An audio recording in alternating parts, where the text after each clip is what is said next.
Whether you bowl tons of games like I do or league once a week, there's only one choice for me. Get your pair of Big Four socks at a pro shop near you or online at big4socks.com.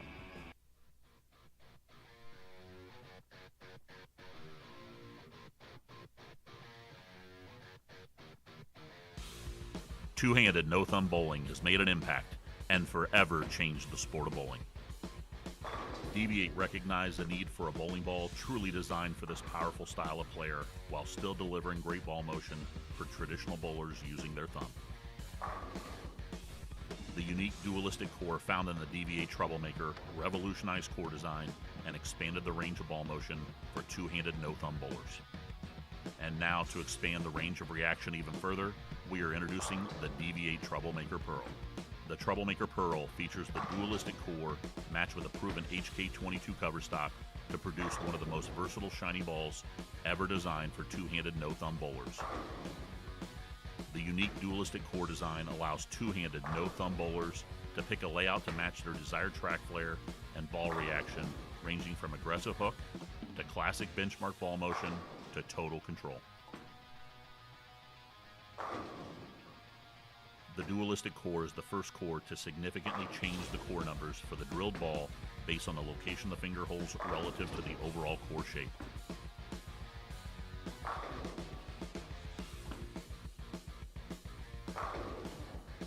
For bowlers looking for a lightweight option, the Troublemaker Pearl delivers the same unique dualistic core features in a slightly smaller core size. The 12 and 13 pound Troublemaker Pearls offer a range of layout options and performance benefits that have never been seen before in lightweight balls. Of course, traditional thumb-in bowlers can also enjoy the benefits of the Troublemaker Pearl's all-purpose ball motion with excellent length and strong, controllable back end. Don't just talk about it. Do it. Cause a major disruption. Get the new DV8 Troublemaker Pearl. Keep your vehicle running like new. Stop by A1 Automotive to get an honest rundown of what your vehicle needs or doesn't need. It's all part of their no pressure, no upsell environment. Find them online at a1cardoctors.com or stop in today right off Coliseum across from Tractor Supply. A1 Automotive. Pinhead's Entertainment Center has it all. A modern-style bowling alley with 2 private bowling suites. Alley's Ale House serves up a chef-crafted menu daily, featuring signature handcrafted cocktails and over 30 draft options. The arcade at Pinhead's offers 90-plus games, including old-school games, Golden Tee, and virtual reality with top-tier prizes. Host large events or meetings in the multifunction banquet room that can accommodate up to 80 guests. Visit, call, or reserve online today. Off State Road 37 next to Honda of Fishers.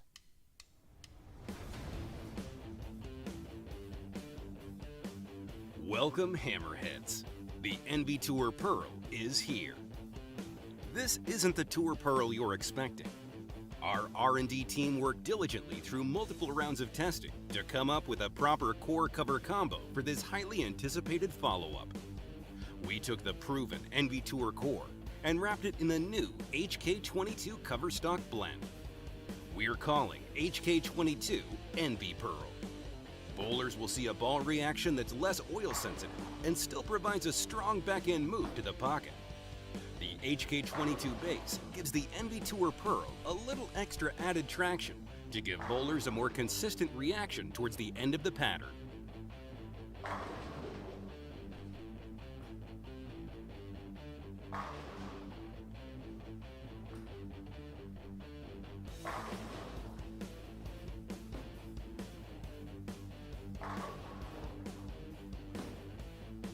Hammer Pro staff members Nick Pate, Kevin McCune, and Justin Knowles are all featured in this video throwing the NV Tour Pearl on the Clicks medium heavy house pattern.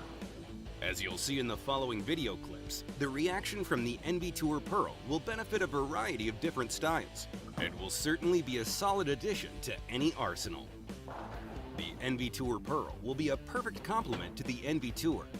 It will give bowlers a slightly different shape in comparison to the Black Widow 2.0 hybrid, filling a gap that most hammer lovers might have in their arsenal. Tournament bowlers will want to add this ball to their bags as a great option to combat oil pattern transition. With the most complete lineup in bowling, any bowler can find a hammer ball to fit their game. Be sure to talk to your pro shop to discuss how Hammer products will work for you and how Hammer can help take your game to the next level. Thank you for watching, Hammerheads. Be sure to follow all of our social media channels for more Hammer content and upcoming videos on the NB Tour Pearl.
All right, welcome everyone here to the Indiana Masters from Championship Lanes in Anderson, Indiana.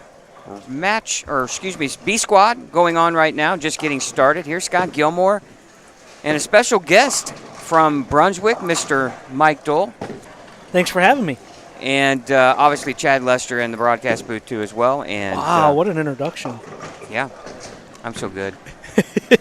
Seasoned pro, Mike. Seasoned pro. Hey, that's all right. Last year I was introduced as an engineer. Oh, okay. Yeah. Okay. Yeah. Tough crowd. Yeah. Yeah, we try to do it right around here. So, scoring after the A squad. Boy, pretty challenging. I'm enjoying being behind the table instead of bowling because they don't look easy. Yeah, well, and if you notice one thing, I bowled in this, and you don't see me in the lovely green color there, but Zach Weidman, what a start for him to this weekend, 685, and, these had to be easy for him to a degree after he bowled the PTQ at the U.S. or actually bowled the U.S. Open this week, so those 3 patterns they bowled at earlier, this has to be pretty easy for him, I would assume. And he opened in the 10th, game 1 and game 2. Yeah, slacker. So he's got a really good look, but obviously his swing is loose. He bowled great at the U.S. Open.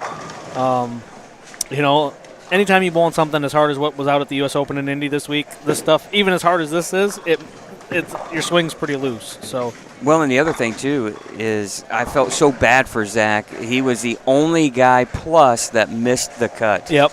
And that's just absolutely unbelievable. When I looked at the scoring, I saw he missed it by 3. He was plus 10. The next guy was Nate Stubler at minus 31.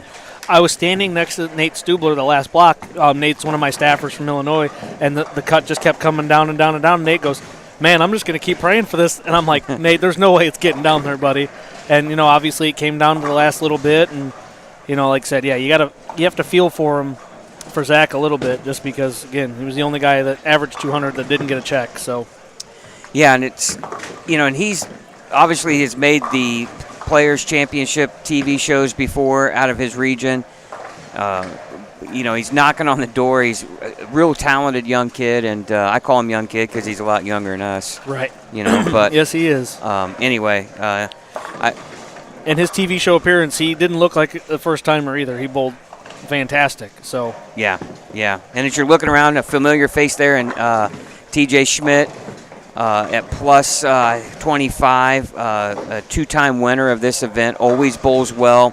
I talked to him a little bit after game 1, and he was mad because he shot like 160. I'm like, yeah, but TJ, you always shoot 250 somewhere, and then he goes 215, 240. So yeah, just let it come to him. Yeah. Don't highlight my name there. Not a good finish. I actually bowled a lot better than my scoring. You've heard that before, though, right? That was a common trend of people that stopped at the table. They felt like they had a couple clean games, or they never got a lot of strings of strikes if they had an open to regroup. And I think that was a common trend. Watching the doubles last night for a little bit, and then watching the first squad today is, they're very flat in the middle part of the lane. Outside is not the best place to be especially after game 1. So like I said, you could bowl really, really good and shoot 580 and feel like you had 650. And hearing from bowlers that have bowled in this bowling center, they said from end to end, it's quite a bit different bowling centers, and obviously topography is a big thing. And, it's what the part of bowling that a lot of people don't understand what makes it so hard. And, I'm glad to be behind this table and not having to throw bowling balls. Well, we learned a lot about topography after the U.S. Open. And I think one of the cool things that the USBC does for that event is the players have a notebook, and it shows the topography of every lane. And first off, it's great information if you know how to use it. Correct. Right? If you don't know how to use it, you're just looking at a color chart. Yep. Right? But if you know how to use it, it's a great thing to have, because guys can learn about, now I get why the ball reacted that way. It scored it a little bit or hooked early. You can look at how the lane is shimmed from whatever that may be. But anyway, I think it's one of the cool things they do for the event. But yeah, in this house, you get down here in the low end, hooks a little bit more, and as you go right, the odd thing is, you go right, it kind of gets a little bit tighter, which you would think you get closer to the counter. More open play. You get more hook because you get more usage, but sometimes that's not the way. Interesting. Yeah. So, anyway, that's how it kind of lays out. Okay. But always, I think one thing that, like you and I had talked before we came on the air, and you talked about Masters tournaments in other cities. Yep. And how the entries aren't quite what you thought they would be, and here you have 400 bowlers are going to attend. Yeah, I'm blown away by the this. Indiana Masters. I'm blown away by this. I live in Michigan now. Like I said, I believe the Michigan Masters had, which is Detroit is the largest USBC body of bowling, and they had somewhere in the 70 range, 60, 70 range. The Illinois Masters is somewhere in that 50 to 60 range, and now they don't take re-entries where that could add to it. But I mean, just the fact that there's 400 entries, you're going to sell out 4 full squads, and I mean, it's incredible. And there's people that, they're not easy either. A lot of tournaments, local tournaments or state tournaments nowadays, you need them to be a little bit on the softer side because that's what's going to get the bowlers in. But there are people here they just want to come to bowl, and the prestige of this event is I'm just like I said, this is my first time seeing it, not being from Indiana, and most of Indiana, I'm still Andy Dole's little brother. So but yeah, this is super impressive. Well, one thing I think it's been a culmination of several things that have made the Masters what it is. I think one, you have the prestige of the event, right? I think it's a big telltale of how Jeff Circle runs his events. You pay a long list down so guys can make money, and you don't have to shoot big numbers. Right. We're talking about maybe minus 40 or minus 50 to get a cash spot, right? Well, last time I checked, divide that by 3, that's what, 185? Right. Somewhere in that range? Yep. Guys feel like, I can shoot 185 a game and make some money or get my money back. But the other thing, too, is you get in here and it teases you. And it's like, if I just would have made this spare or that spare, I'm in the cut. So you're out and you bowl again. I mean, that's the conversation we had. Right. You said that maybe if you had shot closer to 590 or 6-0, you would have re-entered. And when you're that close and the number's that low, I mean, I've been victim of that. I did that at the last tournament you had. I was close to the bubble every squad, and you just had to keep bowling because you're going to figure it out at some. You tell yourself you're going to figure it out at some point. Right. And like I said, and these guys respect what this tournament means to them being from Indiana, and it's just it's pretty cool to see. Yeah, I mean, it's about building a resume for yourself. And the other thing, too, is I think we've been on board now with the Indiana State USB as the live stream provider now for several years. And I think it's a sign of it's getting out more, right? People are seeing what it's like. They're hearing about it, and they want to participate in it, too. So I think it's a big, nice culmination of several factors that have made this tournament what it is. Yeah. It's the must-go-to event in the state of Indiana. It's awesome. It's almost like the Daytona 500. This technically is the first major event of the calendar year. Right. And makes sense. So that's awesome. Yeah, and obviously we're excited to have the Brands of Brunswick on board. I know we kind of worked out something last year, and I know the state is ecstatic to have you guys on board, and really glad that you took the time this weekend, Mike, to kind of make your appearance here and just to kind of see for yourself just how special this event is. Yeah, obviously last year when with your help, we got approached of sponsoring the Indiana State USBC events, and I'm all on board. I feel like anytime I can get my brands in front of more people and your more average league bowlers, obviously the field here is a higher echelon bowler that are more serious, but anytime you can get our brands in front of more bowlers, I feel like bowlers feel like they're giving back. Right. Because we're all the big, and Brunswick especially has had I don't want to say like, we're known as the big corporate Brunswick. Well, most people don't know that we're not a big corporate company anymore. We got sold off, a dozen years ago or so, and we're just a small, privately owned, accompanying, but we still have that mantra of being Big Brunswick that owns boats and all that kind of Billiards stuff. and all that, right? Yeah, exactly. $1 billion, and like my goal is when I took over this job is to try and change that mantra of what Brunswick has looked like, and I think getting in front of local associations and state associations is a good key to do it.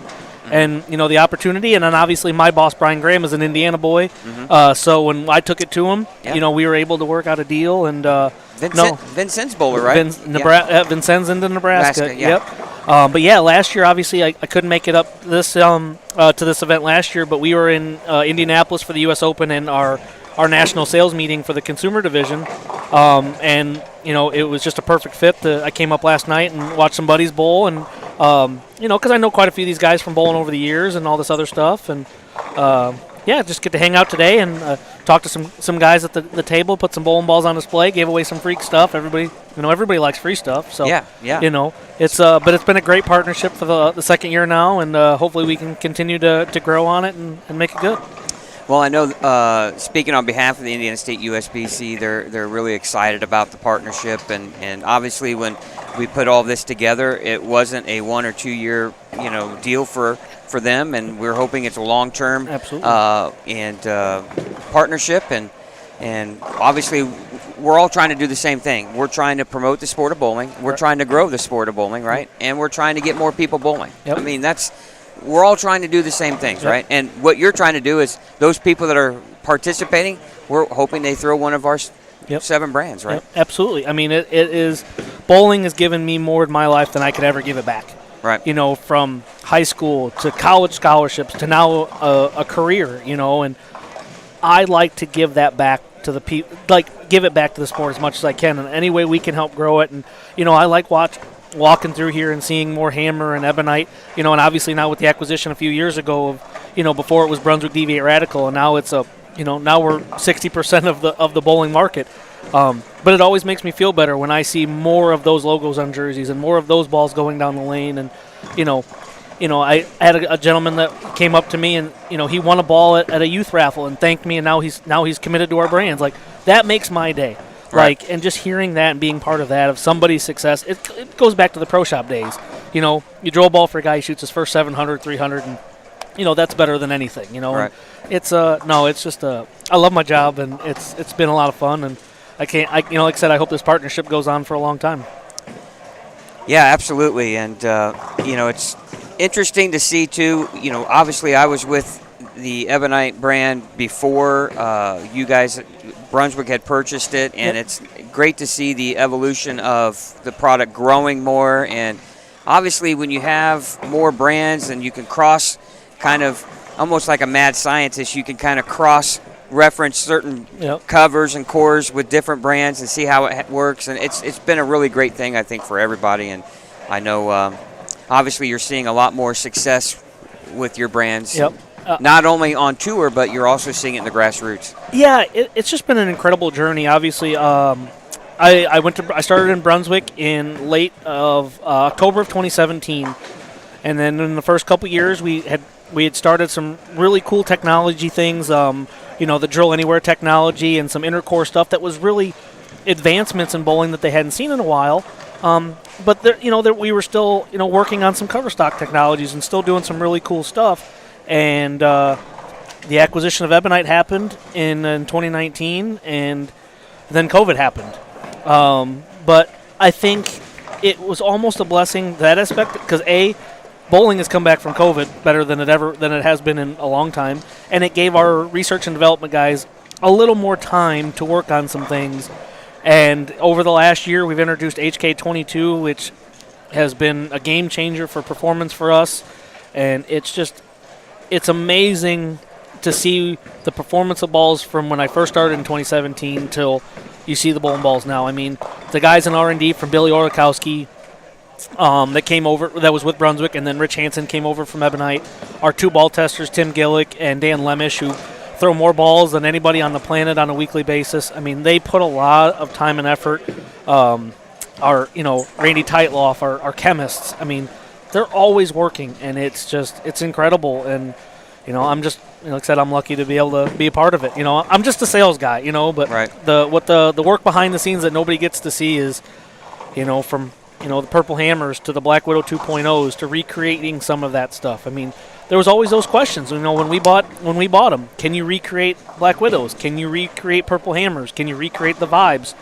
I think we've been pretty successful over the last few years. I mean, we've done some really cool stuff since the partnership, and I think you took two really great companies and just combined them together with the best of the best. And me working with Dave Watkin, Adam Ishman on a daily basis, I mean, I can only become a better sales guy coming from those guys. So, it's been a pretty good partnership so far. So Yeah, Dave's been around for a few years, right? right,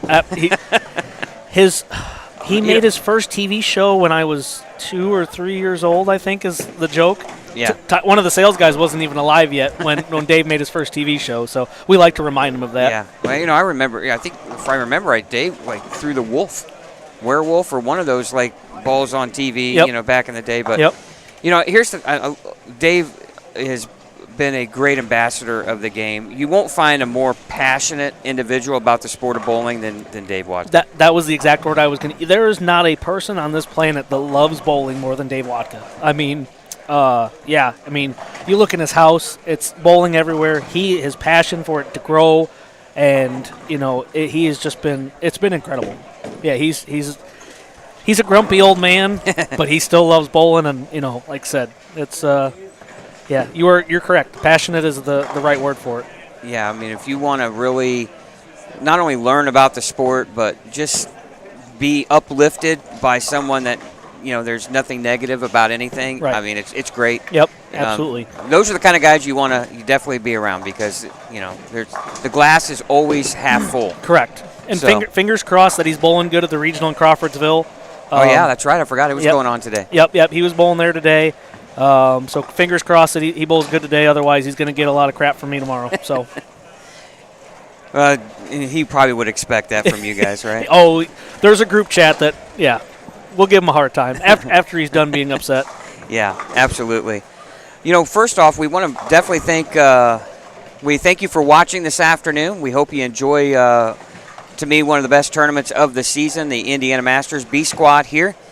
Scott Gilmore, Mike Dole, Chad Lester in the broadcast booth. We want to thank our sponsors, obviously the brands of Brunswick, Big Four Socks, Mike Alby's Arrowhead Bowl, A1 Automotive, RT Tour Experience, Pinhead's Entertainment Center, and Tim Mack's Victory Lanes Pro Shop. So we want to thank all of our sponsors for making this broadcast possible, and we hope you enjoy this afternoon. Long day for us, just getting started.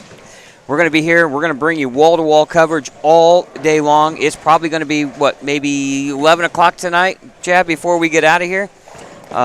So, yeah. That's way past your bedtime. I know.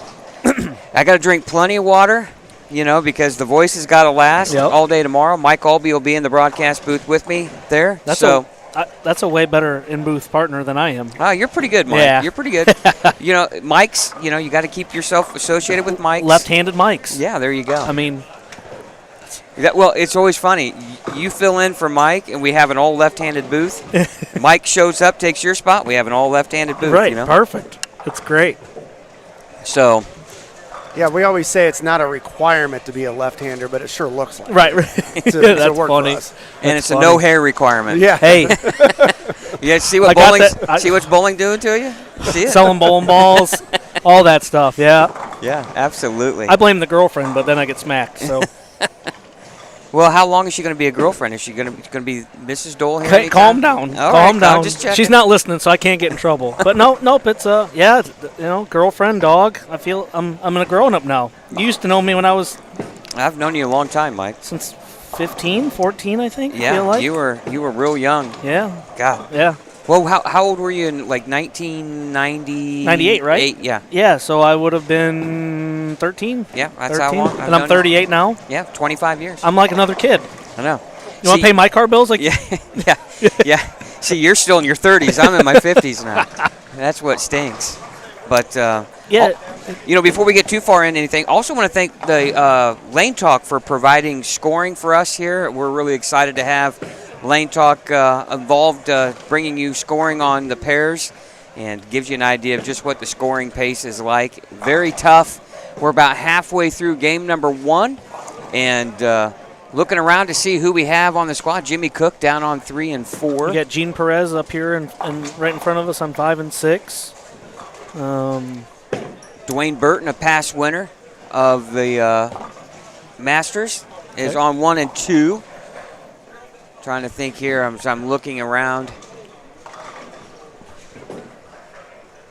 Of course, when you got 120 guys basically in a squad, and we're only seeing. And there's so much local talent that lanes. like I wouldn't know. I've been I get lucky and get brought in some boosts. Holiday doubles, we sponsor holiday doubles at Lewis, and like those fields are like PBA events, so you can go to pair and you're going to know somebody. Like the local events like this, which just makes it more incredible, is like. There's a lot of these guys that I don't know, and we've bowled a lot in the Midwest, and there might be people that you've never seen that have come to this event, and that's what makes it more incredible because you see more and more bowlers now that they don't want to bowl on anything tough. Right. But 400-something bowler, obviously it won't be 400 different bodies, but there's going to be a couple hundred different bodies in this building that are bowling on something they know is challenging. I had a conversation with Jeff Circle this week leading up to the weekend. And he gave me a stat that I was kind of taken aback by it. But, this tournament, the last couple of years, we've sold out. It's had over 400 entries. But this year, he has 65 new bowlers. That's awesome. Prepaid, signed up. That's might not seem like a lot to some, but that's a staggering amount of bowlers that have never attended an event before. Absolutely. That's just short of, almost a quarter of the field. 20% of the field is going to be brand new. And that's what you need. You need new blood.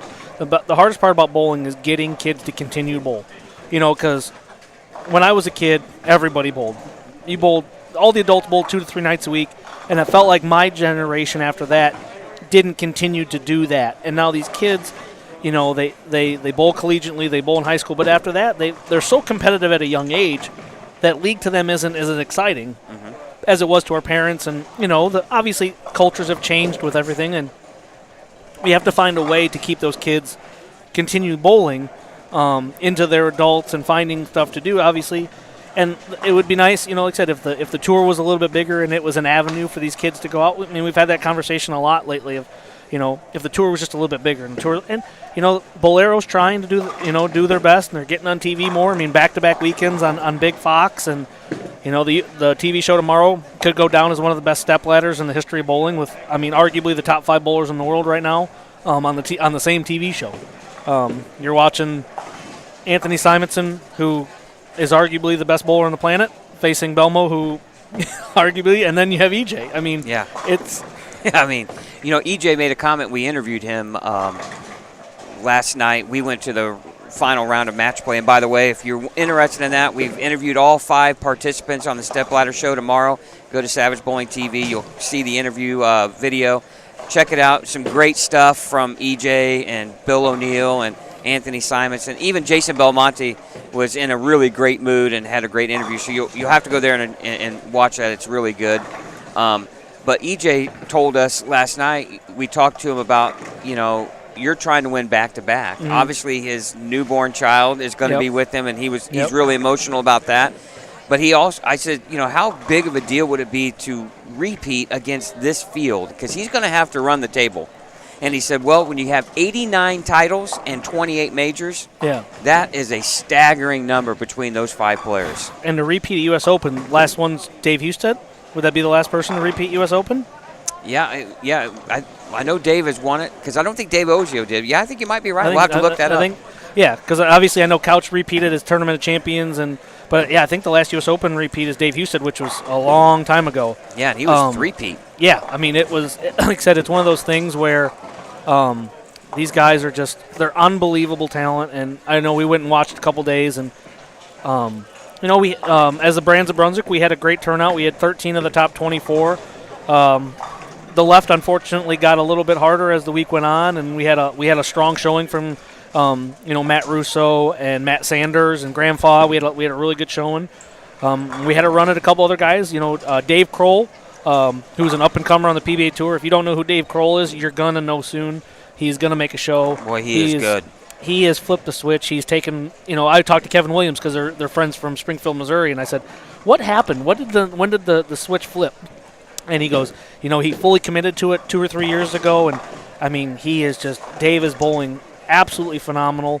Bill O'Neill's bowling great. He had a little bit off here last year when he kind of was messing with some 15 and 14 stuff, and the moment he went back to 15, he had a good end of the year last year and ended up finishing, second at the Players, and he won the Players. Well, last year he finished second. Yep. Nice. Lost to Kevin McCune last year, and then and then won the Players this year, and then he snuck into the first cut, snuck into match play, and then made his way. Yeah, he barely got in everything. Yep. So he's bowling great, and it'll be a fun show tomorrow. And like I said, a lot of history could be made. I mean, Simonson loves that bowling center. I mean, it's yeah. Well, Belmonte can become a double Grand Slam winner with the U.S. Open. Yeah, because that's the one he's won the least. Yeah, I mean, so that's on his mind, and I mean, it's bowling's in a really good place right now. I mean, some of these young kids. I mean, Landon Jordan, made match play at 16 years old, 17 years old. 17.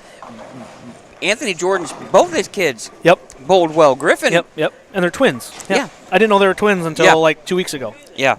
And Anthony, I mean, it's bowling's in a really, I feel like it's in a really good place. Said we just hopefully have to, like we talked about COVID, how bowling has recovered, and people are coming back to bowling, and open centers and open play is busier than it ever has been, and there are new bowling centers going up, and obviously now with the addition of string pin becoming a bigger thing, I feel like you can see more additions to bowling alleys and stuff like that happening. Especially on the recreation side. Absolutely. And I mean, I'm talking about places like Malibu Jacks, places like that now have the arcade-ish. Yep. The string pins fit that. String pins to regular pin setters, that's a whole other conversation. That's a whole other conversation. That might take us to the fourth squad tonight, but but even say if somebody wanted to open a small bowling center of 8 to 12 lanes and have a restaurant and a bar, now the cost of getting more lanes is down with string pin. It's just more. Bowling's got more opportunities. I mean, there's still plenty of regular free fall machines going in. But string pin, I mean, it could literally save some bowling alleys, and it could create more opportunities. So, yeah, like I said, bowling is I think it's in a really good place, and and bowling, obviously everybody's talked about the economy and all that kind of stuff, and bowling on this side of it is kind of a safeguard because it's still something that is relatively affordable that people can do, and it's said. Should be a good year. Well, game one is most pairs are in the 8th, 9th frame. If you have a question, join us in the chat. If you have a question for Mike on any of the bowling balls from the brands, absolutely, and maybe just in general, he knows a lot more than you think. I do. So feel free to join us in the chat. Piping in here, Joey K. I did not, as I responded, your thing did not look good for me. I wanted to see a little bit more slower things. I did not want to see anything responsive off the spot. There was plenty of friction down lane, and I really thought they were tight enough to in the fronts that you didn't have to worry about getting it through the fronts as much. I even tried a pin down Extreme Envy. Right. And it was funny. I threw it, and it actually didn't overhook. I think it burned up so bad that. Yeah, it could have, yeah. And I left a real weak 7 pin, so I immediately put it back in the bag. Yeah, to me, obviously, I watched a little bit last night, and as the pattern gets laid and gets flatter and flatter and flatter, and that outside, I don't want to call it out of bounds, because there's still a little bit of hook out there, but it's so speed sensitive that urethane just doesn't look like it picks up in the right spot consistently from pair to pair. Like I said, I've seen a couple two-handed lefties. It looks a little better on the left than it does the right, but you have to have the rev rate. But to me, it looks like I watched Zach. Obviously, Zach bowled great, and he threw a mindset solid from the middle part of the lane to start, and then he went down to an NV Tour, which is a weaker asymmetric solid ball.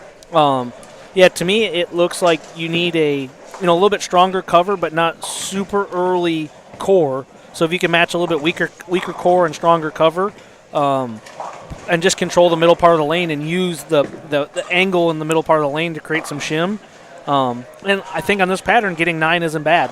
A lot of times if you flat 10 a couple times in a row, it's ball change time. Well, yeah, you're watching, Jimmy Cook down here, who's won this event a couple times. I mean, he's struggling, to get to 150 game one. I mean, there's so much hook in the middle part of the lane. He's just trying to get it to slow down. And by slowing down, it's just getting the ball not to go forward and hook off the end of the pattern. We use a lot of technical terms, and, you want the ball to hook sooner than later just so it can run out of energy. Yep. As long as it goes through the pins right. Correct. But on this, though, I mean, it's one of those things where that's why urethane has become such a big thing, is because the lane surfaces are so much older and there's so much hook in the front that it's hard to get the balls to slow down, where urethane balls naturally will slow down by themselves. And, that's where the phenomenon has continued. And, there's a lot of purple hammers on the rack. There's a lot of new blues on the rack. I've seen some pitch blacks. I've seen some other variations of urethane balls. Perp Daddy's still number one. I mean, there's probably still 2 to 3 on every rack out here. So, what's it like to have a ball that there's new rules created? And that you have to take that as a compliment, don't you? Flattering. I mean, it's frustrating, but it's also it's also flattering. The problem is if you can't beat it, you try and get rid of it, and that's we've whether it's politically correct or not, we've definitely called it a witch hunt after this purple hammer for the last before the acquisition. We were testing them, trying to figure out how to make it, and it is just whatever they stumbled on to make the purple hammer, they have created a unicorn, because it has changed bowling entirely. I mean, we've created the new blue line to create that similar shape, and the PBA keeps changing the rules, and the hardness rule. Like, I had no idea what 78D hardness was or 73D hardness was, because in my time of bowling, hardness has never been a question. And this ball has literally changed bowling in more ways than one, because it's affected more than one company. It's affected the entire industry. I mean, a funny story is when we find out about the acquisition, within the first 10 minutes, I asked Brian Graham if I can drill purple hammers now. And he goes, "That's what you're worried about?" I said, "Well, yeah, I'm tired of losing to him."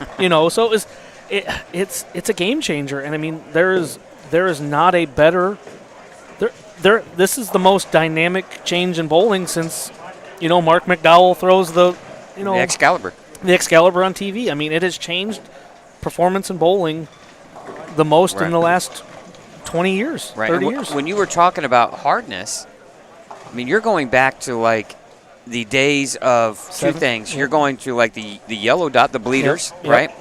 And you also hear about the guys that finally got smart, and we're trying to push the envelope about soaking. You remember the old days. Don McCune. Yeah, you soak it to make it softer, and it actually hooks more. Yep, Don McCune. And so it's interesting. You're talking about points in time that are 70s and older. Yep. And here we are. Yep. 50 years later, and now we're talking about the same type of thing when you're talking about a 78 hardness, and you're trying to get rid of a soft urethane, right? And you know what? We obviously the PBA has a different belief in the urethane hardness, and I've been part of tests and the drop rates, and it's proven that when whether it's the lane oil, whether it's the heat, that urethane balls soften up when reactive balls tend to get harder. And we are continually working. They decided to let us know, PBA decided to let us know in the middle of Bowl Expo last year that they were going to change the urethane rules, and they gave us 6 months to be ready. It's 9 to 10 months to create a new ball, and that's knowing what you needed to know. Nobody's made a 78 hardness urethane ball and wanted it to hook in a long time. So, luckily our R&D team, they worked their butts off, and we had the new blue as a preparation or as a bridge to get to the tour, and now we'll have the 78 black pearl hammer out available to the public in March. But so far it's had a lot of success at the Players last week, and we talked to some of the guys out there that it's we didn't miss a skip, we didn't skip a beat, and hammer still makes the best pure urethane balls on the planet. Well, you go back to my early days of bowling. The most iconic bowling balls of my time was you had to have one of two. You had to have a black hammer, or you had to have a blue. Right. And now the blue has become the purple. Yep. There was a purple hammer back then. Yep. It was more like a reddish. Right. Yeah. Yep. It was more like a red urethane, and it was never as good as the blue or the black. Right. Yeah. But you've seen a lot of the 78s being thrown out there at the Players. Yep. They threw it a bunch, right? Yeah, they threw it. It's funny. They create these rules. In thought, you're thinking that they're going to just get rid of urethane, like they're going to ban urethane. And the very first event of the year, a major, 90% of the field's throwing urethane. So it didn't change anything. Right. Because, again, it goes back to the lane patterns and it goes back to the lane surface. Right. These lane surfaces are so old, urethane balls are always going to be in play. Whether it's 42 feet, I mean, there's some there was guys throwing, Simo was throwing pitch blacks and, Purple Hammers yesterday was 42 feet at Woodland. I mean, Right. it doesn't, pattern length almost doesn't matter anymore. Yeah. Well, that center hooks so much in the fronts. Correct. Yeah. And that's what you talk to a lot of guys. Why are you throwing it? Well, because they understand the predictability of it, right? Yep. It's almost, I'm not saying it's a crutch, Right. but you get so afraid of what it's going to do down lane. They know what the urethane's going to do. Right, correct. It's going to start hooking and it's going to lay down. Correct. And it just becomes, you get used to that reaction. And then when it's so good and it hits so hard, Right. I mean, look at Buttriff. Jacobs made a lot of money throwing that purple ball. Yep. You know? Absolutely. So, yeah, Mike posted in talking a little bit about A.J. Rice and his 900. And, yeah, absolutely. New Blue. Yeah, South Carolina somewhere. If you know who A.J. Rice is, you're surprised it took this long for him to shoot 900. His ball hits like a truck. And I saw somebody comment about New Blues at Woodland. I think a lot of that was because of the amount of oil down lane. As the pattern kept getting run at 41 feet, I don't think the New Blue picked up exactly where urethane did, and I don't think it corners enough where reactive balls came into play. I think there was a lot more of the pure Purple Hammers, and then they would go into like Black Widows, or they'd go into hitters. I know Bill O'Neill was doing a hitter, and then it would go right into really shiny, angular, quick balls. Yeah, because he was throwing for like almost the last two squads of match play. He was throwing a lot of the Theorem. Yep, Theorem from track. Yep, and he was in like sixth arrow throwing the Theorem. Yeah, because the front's hooked because they have those charts, and there's plenty of lanes where the lane goes away from the head pin, and then it gets to a certain point on the left where it goes towards the gutter, so the ball hooks right away. Right.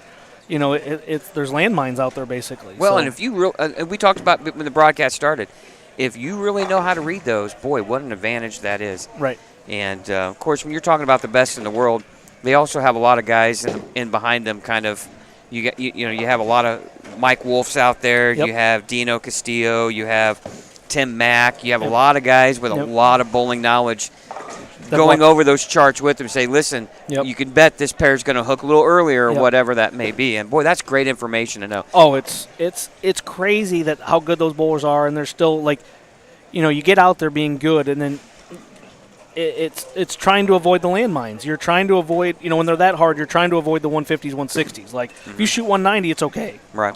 But 150s, 160s are hard to come back when, 5 and 6 baggers are hard to come from. Well, we're looking at scores here. And on this 13 and 14, look at this, 133, 149, 187, 167. I mean, we're seeing some really low scores. Yeah, I don't see them getting any easier. Well, here's the one thing I always liked. I always wanted to bowl that first squad because I felt like that's when the back ends are the cleanest. Correct.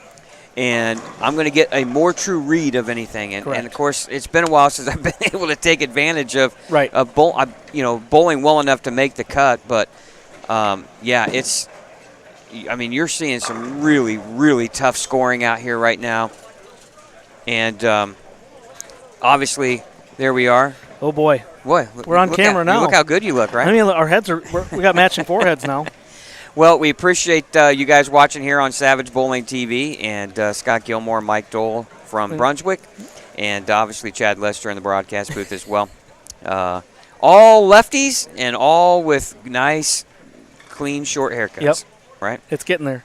But we thank you for watching this afternoon here on Savage Bowling TV. And, boy, this is the largest event of the year, the Indiana Masters. This is the tournament from an amateur standpoint, even pro, because you can be a PBA member and bowl in this event as long as you are an Indiana resident with so many games in a league in the state of Indiana.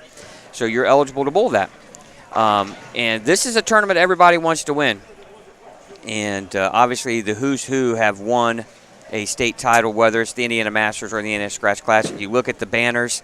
I mean, you have Kevin McCune. You look out there. You have Zach Weidman, Kevin McCune, E.J. Tackett, T.J. Schmidt. I mean, you have the who's who in the state. Matt Sanders. I mean, you're talking about guys that have success about anywhere they go. So, absolutely. We're at Championship Lanes here in Anderson, Indiana, a wonderful center here owned by Dave Small, and we're going to be back here in 2 weeks for the Indiana High School Bowling State Finals, and then right after that, if you're interested in the PBA Tour, they're going to swing back around after a trip to Illinois and Missouri, and they're going to be back here for a PBA event, full field here at Championship Lane. So a lot of exciting bowling going on, and we'll have a bunch of it here too as well, with not only the state of Indiana events, but we'll have Indiana High School bowling too as well. And we thank you guys for watching, and want to thank you too, Mike, for being a part of, sponsor of these programs, and obviously being involved in the grassroots of things, which this is what we are, you know. Absolutely. And if you're interested in learning more about the state of Indiana and what events are out there to bowl, feel free to go to indianastateusbc.org. You can get entry forms and information, Hall of Fame, all the information from the state of Indiana right there at indianastateusbc.org. And we thank you once again for watching here this afternoon. We're going to be here. It's going to be a long day. Yep. I'm going to be here until 11:30, and then right back up early in the morning for match play. First round, the semifinal round, starts at 9:30, and then matches right after that. Okay. And top 32. Too bad you won't be able to hang around with us all weekend, right? Yeah, well, I mean, we could have 4 lefties in here. I don't know. I mean, that'd be a lot. I don't like having more than one lefty. Bowling with you at Nationals was more than enough lefties. I don't know, 4 people in the booth. Yeah, I know. Well, you know, hey, one of them is one of the greatest bowlers ever. Those so it's good to associate yourself. They always have the best stories. You know, whenever Parker or Johnny Petragular come in the office, like you take that time to hear the stories. Oh yeah. And you might hear the story for the 4th or 5th time, but they're always like, some of Johnny's stories from back in the day are just so incredible, they're unbelievable. So like, yeah, it's spending some time with Mike Albee would be pretty cool. Well, Mike told me, he said there's 2 things that they were glad wasn't around when they were bowling. 2 things: camera phone and social media. He said there'd be a lot of news back in the day, you know. Right, exactly. But one thing that's great about social media in today's world for the PBA is we can at least learn more about the player. You get scoring. Mm-hmm. I remember when I was a kid, you know, my cousin was Mark Thayer, who was one of the most talented bowlers I've ever seen, and never won on tour, but made a good living. Came up short a few times, and matter of fact, people always ask me, well, who's Mark? Well, Mark, do you remember when Pete Weber won the U.S. Open and the trophy broke? He beat Mark Thayer in the championship match. I'm sure Mark wants to be remembered to that. Yeah. The story is being told that Norm Duke was messing with the trophy one night, and they don't know if Norm Duke was behind why the eagle broke. But yeah, I mean, as soon as he picked that up, it came crashing down. But anyway, yeah. So Mark was an unbelievably talented player, but yeah, Mike would always say, good thing that we didn't have social media. But when I was following Mark on tour, you know, you were relying on the newspaper. You had to find scores in the newspaper. And if they didn't have it, you had no idea who was in the top 24. Yep. So when you're watching Sunday or Saturday on ABC, you couldn't wait to see who made the show. Yep. Now you have so much access, right? And which is a great thing, I think, too. Correct. Yeah, it's a completely different ball game when you talk about, back in the day, nobody saw what bowling balls anybody was throwing because there was no internet, there was no YouTube. Like, you waited to Saturday to find out what the newest, hottest ball was because, like I said, there wasn't all this other avenues to find it.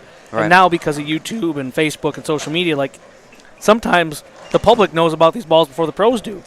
So, I mean, it's a completely different world. I mean, it's nice because there's more access to it, but again, there's also, like, there was always that little bit of surprise, like, man, I wonder what Jason Couch is going to throw this week, when I was a kid. And, the first time Ultimate Inferno or the Absolute Inferno went down the lane, and it was just a different time. Well, and that was one thing for me is I bought what, like, you're right, like what Mike Albee was throwing. Like, I remember Mike doing real well on TV with a Brunswick Red Alert, and I had to go get one, right? I mean, but then you quickly learn, it's like, wait a minute.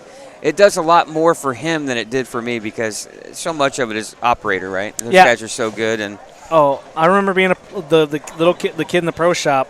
You know, we had stairs that went down to the storage in our pro shop when I was a kid. And on Monday, the phone would ring off the hook, and it'd be up and down the steps pulling orders just for, you know, and that doesn't happen as much anymore.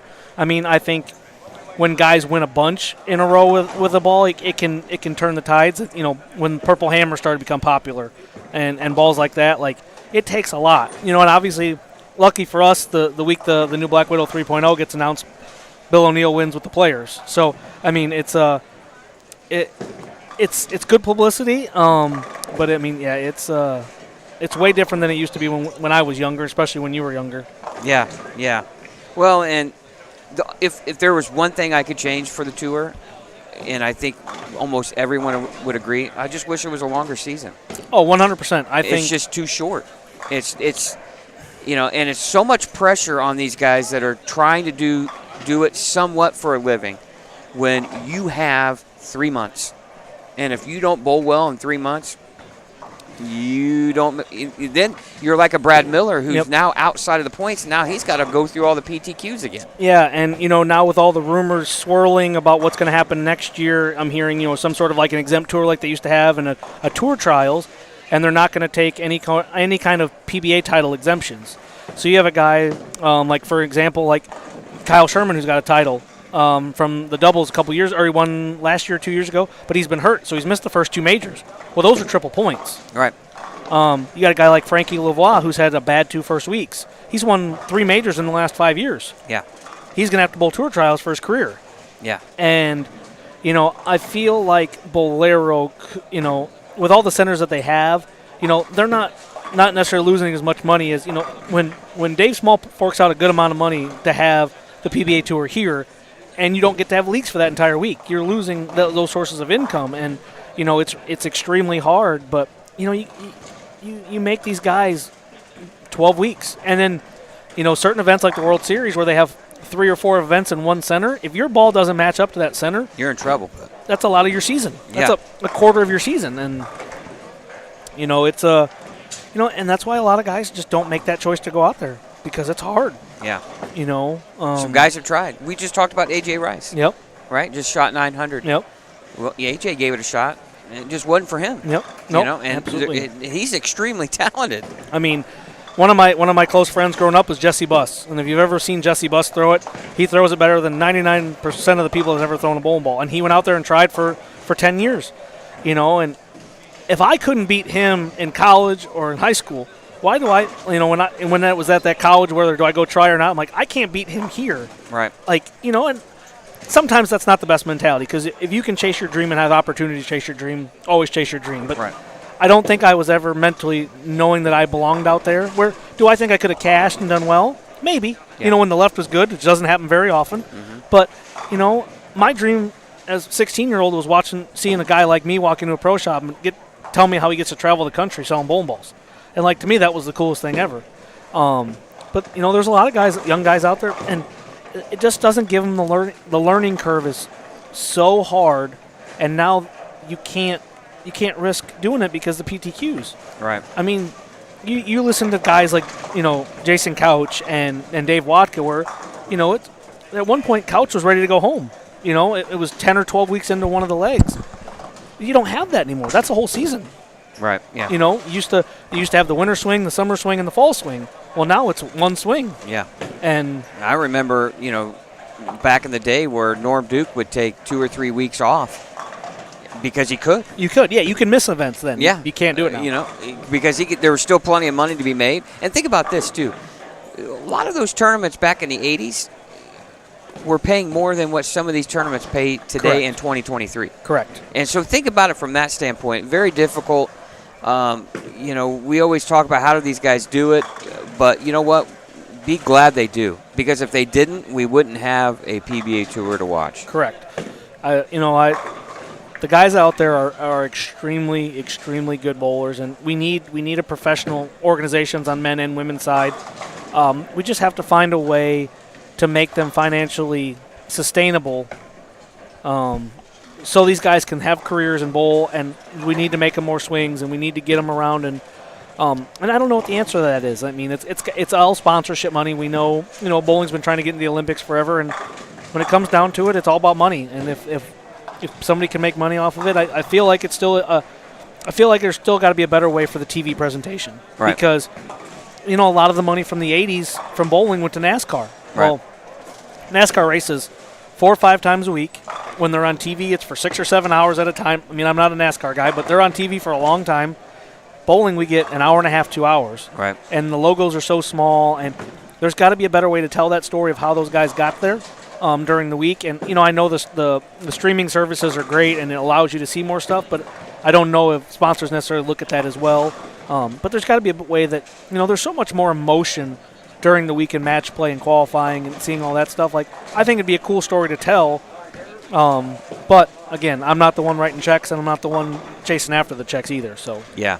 Well, and Chad and I just talking to him because I set my DVR for tomorrow's show, and I almost forgot. But it's 2.5 hours. Yeah. And I looked at him like, 2.5 hours. We're used to 2-hour shows, extra half an hour. That's a big deal for the PBA Tour. Yep. And anytime you could be on a major network for as long as you can, like you're saying, Mike, is great for the sport and great for these guys. And there's some really good young, talented players that you would love to see them have more opportunity to be commercialized, sponsored by something. And, hopefully one day it happens. I don't see why we can't do something more in the summertime even, because that's when bowling centers would love to have the PBA Tour to come in town. Agreed. Yeah, right? yeah. Your doors are wide open for them to come in. Especially in the Midwest. Absolutely. I mean, that, and I think that's why the senior tour does so well, and they have the women's events. You're getting people to come in the building, and they're spending money, and it's one of those things where there's got to be, these guys still want to bowl. Right. Like, if you give them events, they'll bowl. Right. Like, a lot of these guys don't have other incomes. I mean, there's a few guys that have pro shop chains or are lucky enough to have other full-time jobs. But a lot of these guys, this is what they do for a living, and this is how they make their income.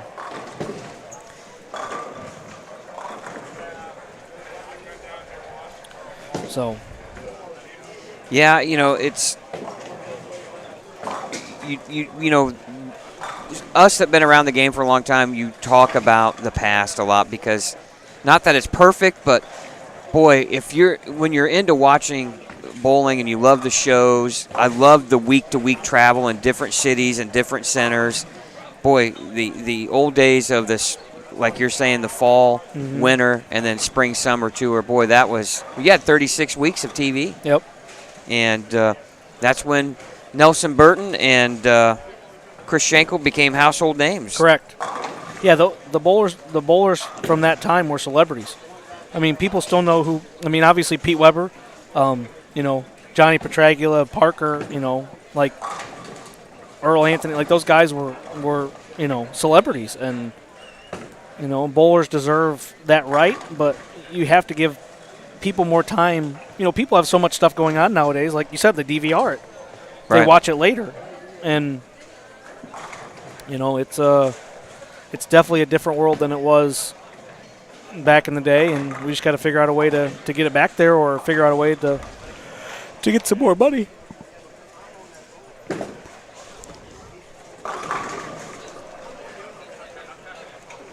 All right, game 2 just getting underway here. 3-game qualifying squads, and we'll try to get you some scoring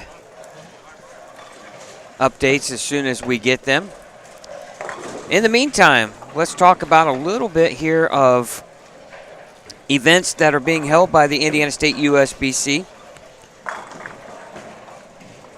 Upcoming events, we have the Open Championships at Mike Alby's Arrowhead Bowl in Lafayette from February 16th through May 4th. Also have the Women's Championships at Muncie Lanes in Muncie from April 5th through April 28th. You can also participate at the Youth Championships, Fort Wayne at Pro Bowl West and Thunder Bowl. That's March 1st through April 21st. Youth Masters in Queens will take place in Indianapolis, April 27th, 28th.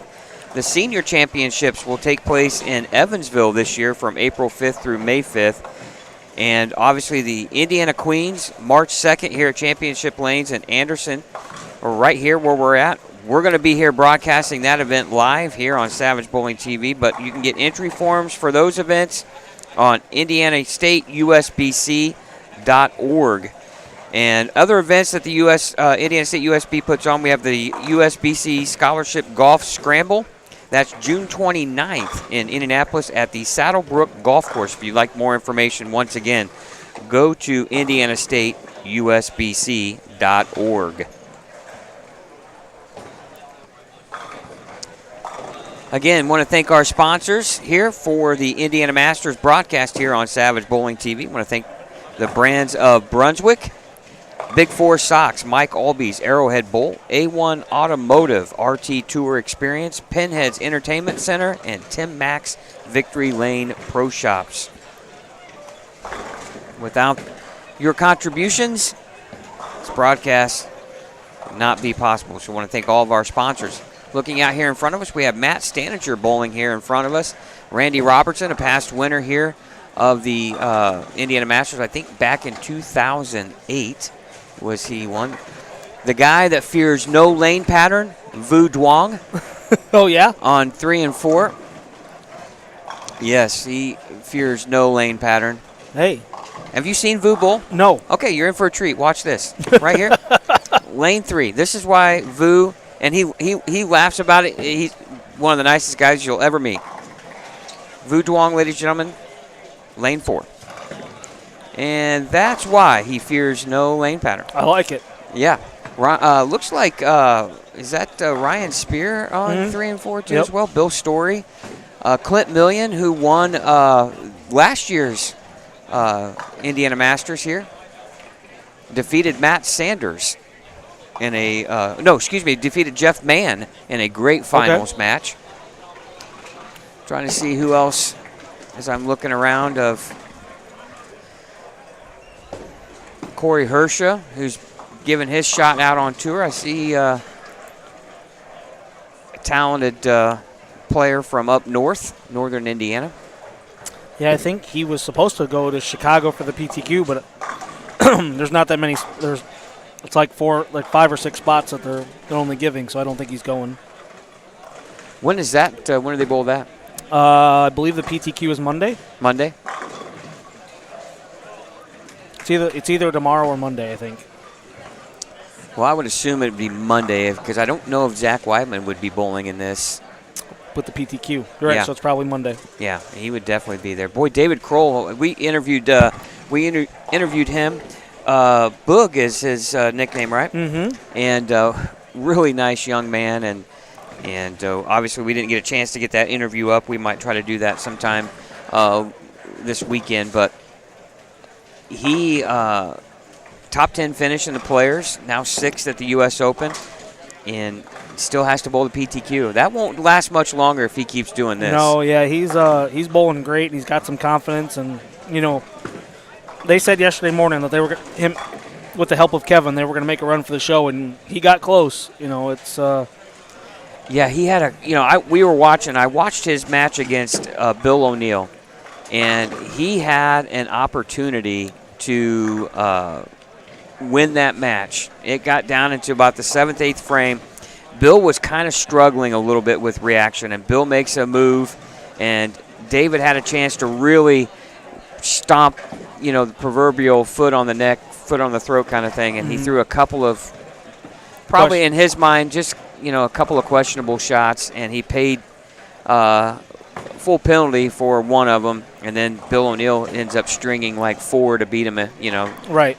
But it was some unbelievable clutch bowling by Bill O'Neill, who I don't think gets enough credit for how good he is in the clutch.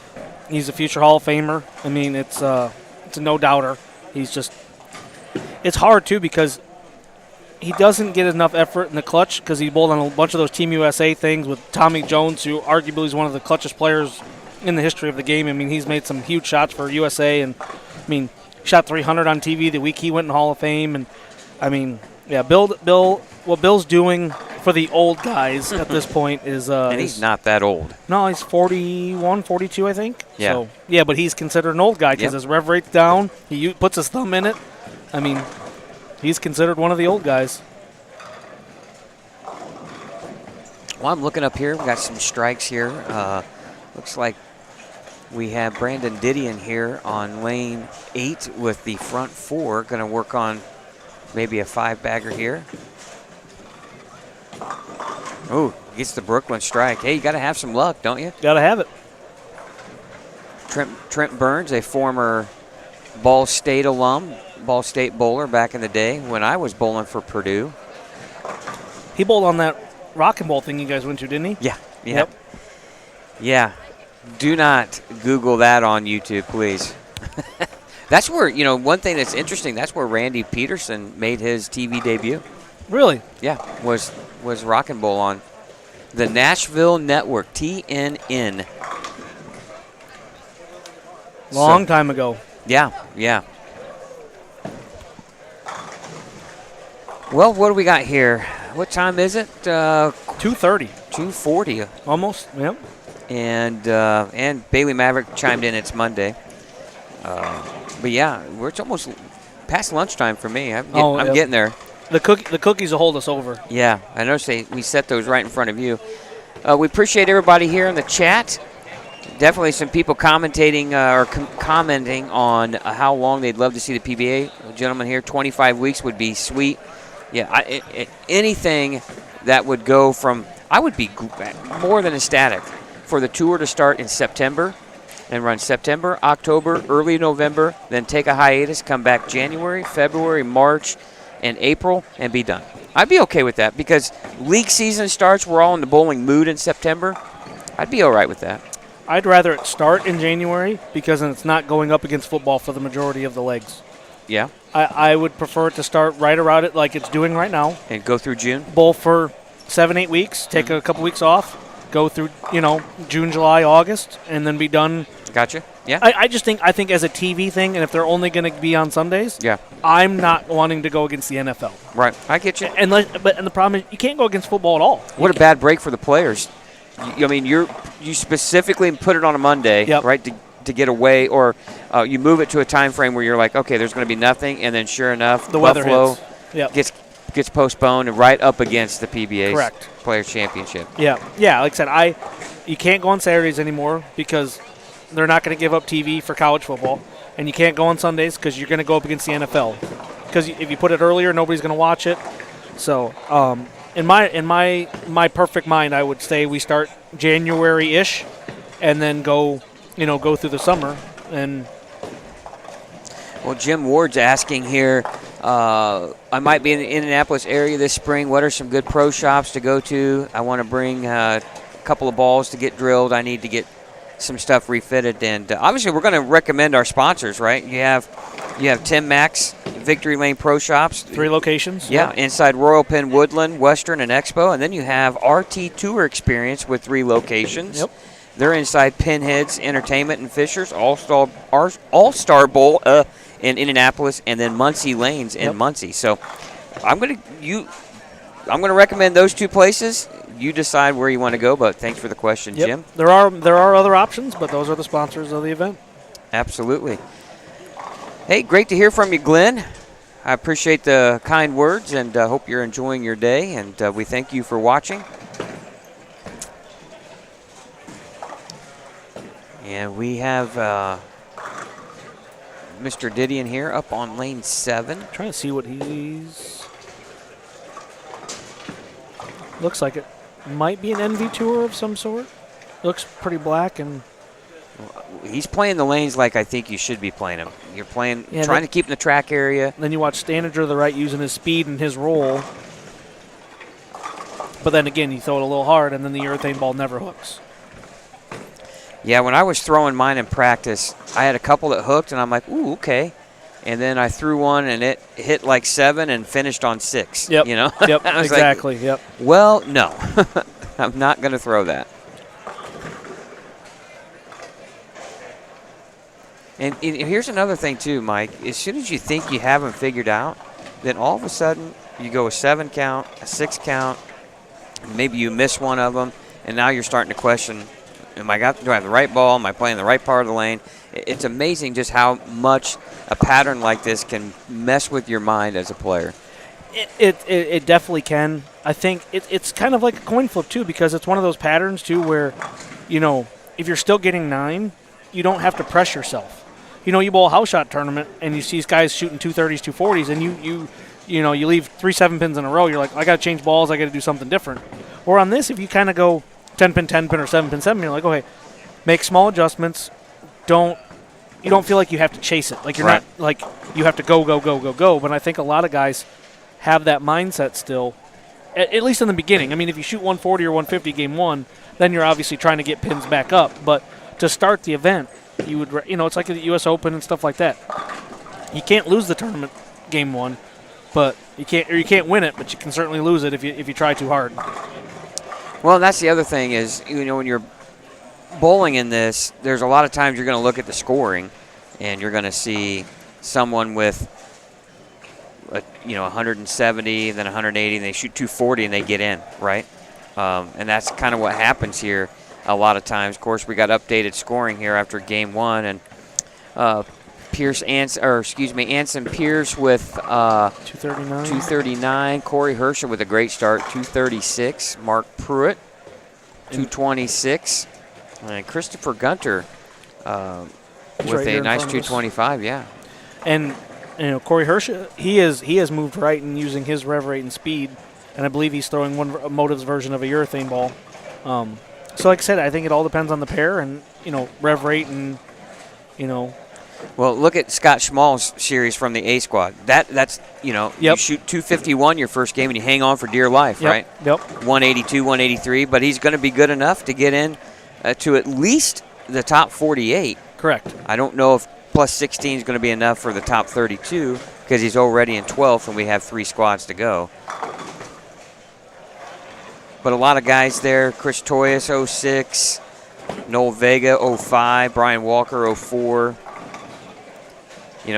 Stephanie Stogsdill, she shoots 177, but then 201, 224.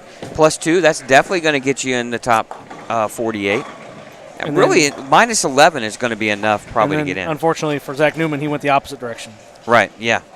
Yeah, boy, 230, 120. And you're trying to figure out how can you shoot 120 after two 230 games. Right, 220s feel like 260s on this, and then...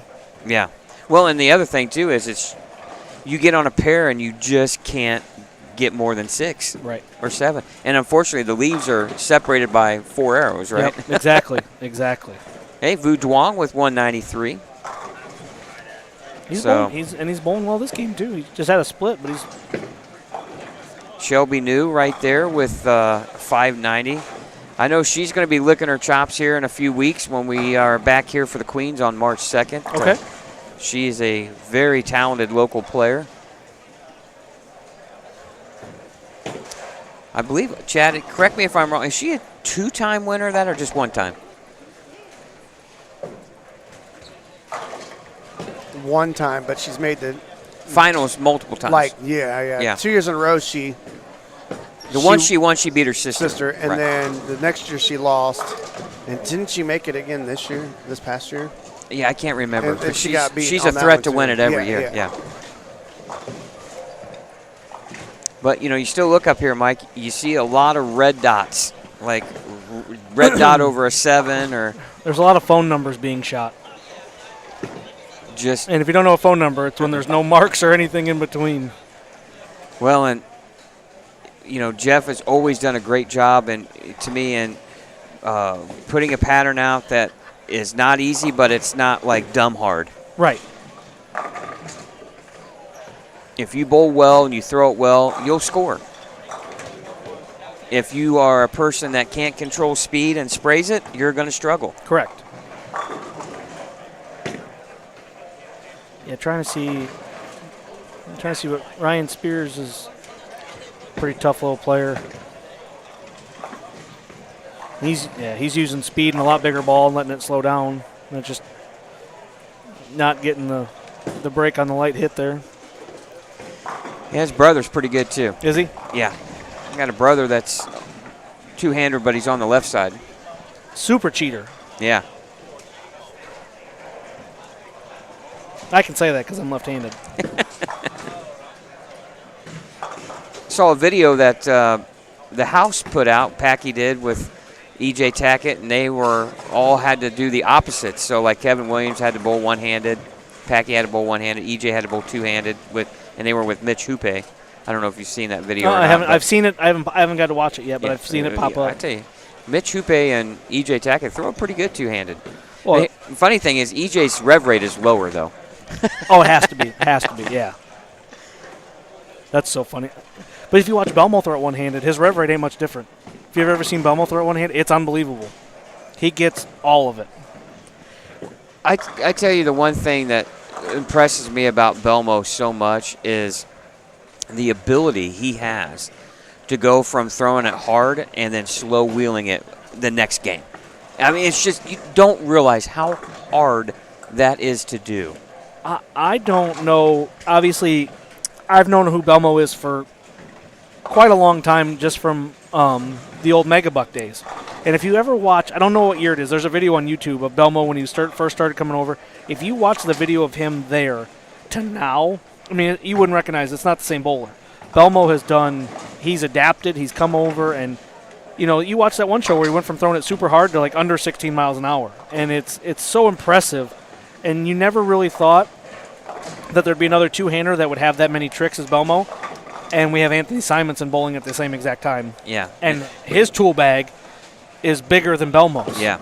And that's scary. I mean, Simo beat Matt Sanders throwing a backup ball for a title.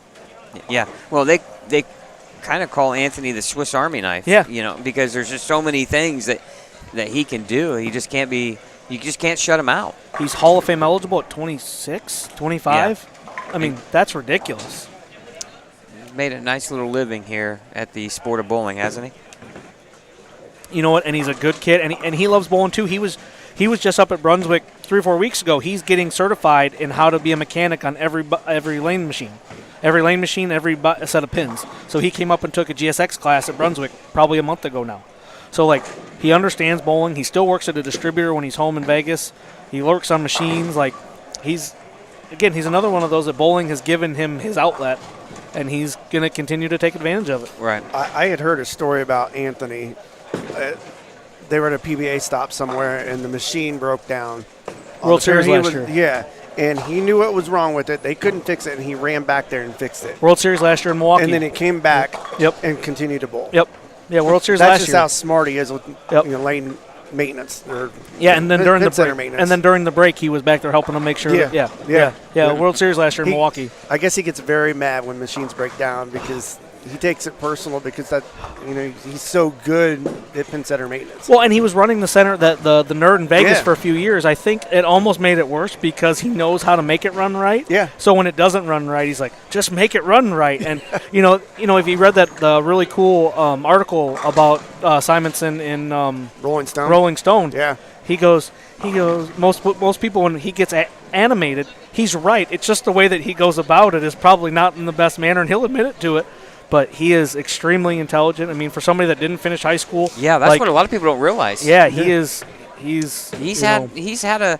I'm not saying he's had a tough upbringing, but he's had some challenges in his personal life, and he's persevered. And he is one of the most down to earth, great human beings. Like you see him on TV, and he's it's just like Pete Weber. Like if you've ever had a decent interaction with Pete Weber off the lanes, he's a good individual. Like he remembers your name, he talks to you. I mean, I've known Simo since he was 15 years old, and he stayed at my house, when he came up to Brunswick. Like, we're friends. We go out to dinner, and, but he's always happy. He always gives you a hug when you see him, and, he might be he's 25 years old. Right. Like, I remember when I was 25. Still a kid. He's still a kid. Compared to those guys, yeah. Right, yeah. I mean. And he's grown up. Oh, yeah. Think about this. Most people say, as you come out of college, and they tell you there's a learning curve to the PBA Tour, right? And here's a kid that started when he was 16 out there. Yeah. Yep. And with adults. Won his first title at 18. With adults. Yeah. And, I think he catches a lot of flack, but they don't understand who he is. They don't understand what's really there. They just see what's on the outside. And, we sat down with him last night to interview him leading into tomorrow's telecast, and he was just so polite. Mm-hmm. and very talkative. It was just great to see. It's a side that even Chad and myself didn't get to see much. Yep. And, you really root for a person like that when you think about it. But to be that gifted at it's something that you love to do, and you know what? I'm glad they have a avenue to make a living off of it. Oh, he is. Yeah, he is. To think, we watched Belmo dominate for the last however many years. And to have somebody already nipping at his major titles. He's 25. I mean, Belmo's about my age. I think he's a little bit older than me, but he broke a record that nobody thought would ever get for majors. And Simo's already nipping at the heels. It's man, that's just crazy to think. And he could only get better. Who knows? Well, I've had several conversations with Mike Albee about what could Belmo or Simonson or even E.J. Tackett have if they had a 36-week season like you did in the 80s. We don't know that, right? We also don't know if you had 36 weeks how many more guys would be out trying to make it. So your pool might be a little bit greater. Correct. But still, it's amazing with the number of talented guys that are out there what Belmo's been able to accomplish. And most people said, they feel like Simonson is probably the most talented player. Oh, for sure. And I tour. think if you talk to the guys on tour, they all feel the same way. I mean, they all know they're good. EJ thinks he's the best in the world, but if they had to pick somebody else, most of them are all picking Simo. And if they even had 18 or 19 stops a year, Belmo would have caught Walter by now. Those seasons. He's averaging on his good seasons. He's averaging 4 to 5 titles a year. Right. And think of it this way: if E.J. Tackett didn't have an historic season with 5 wins, it overshadowed the accomplishments of Simonson, who bowled from week to week, just absolutely. What do you have? He never finished outside the top 10. Absolutely, that's never finished outside the top 10. Absolutely incredible. And he made the show in every major. Yeah, it's just under normal circumstances, that's a season nobody said could ever be done. Yeah. Yeah, it's just. It's hard to argue which one's better. Obviously winning prevails, but winning trumps all, right? But to have top 10s like that, and here's the thing. I thought it was great in our interview with Kyle Troop. We talked about. I asked him about what it'd be like to win this year's U.S. Open with the field, the top 5 that you have in this show, and he says, well, it'd be great, because the big 3 is on the show, and he kind of, I don't know if you saw the picture, but there was a picture taken of Belmo, Tackett, and Simonson with EJ's little boy, and it said the big 4, but it was originally taken with just the 3 of them, and it was called the big 3. And, Kyle kind of took that as wait a minute, don't forget about me. Right.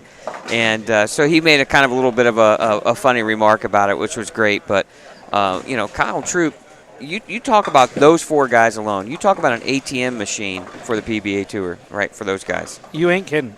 They are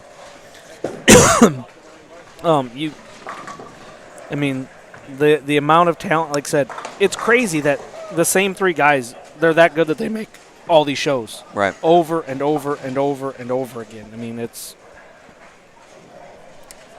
fun to watch. Well, it'd be just to be that good. Mm-hmm. Man. And, I always thought, I grew up with ABC Sports and Chris Schenkel, and PBA Tour was on every Saturday afternoon at 3:30. And it was always Wild World of Sports and then the PBA Tour.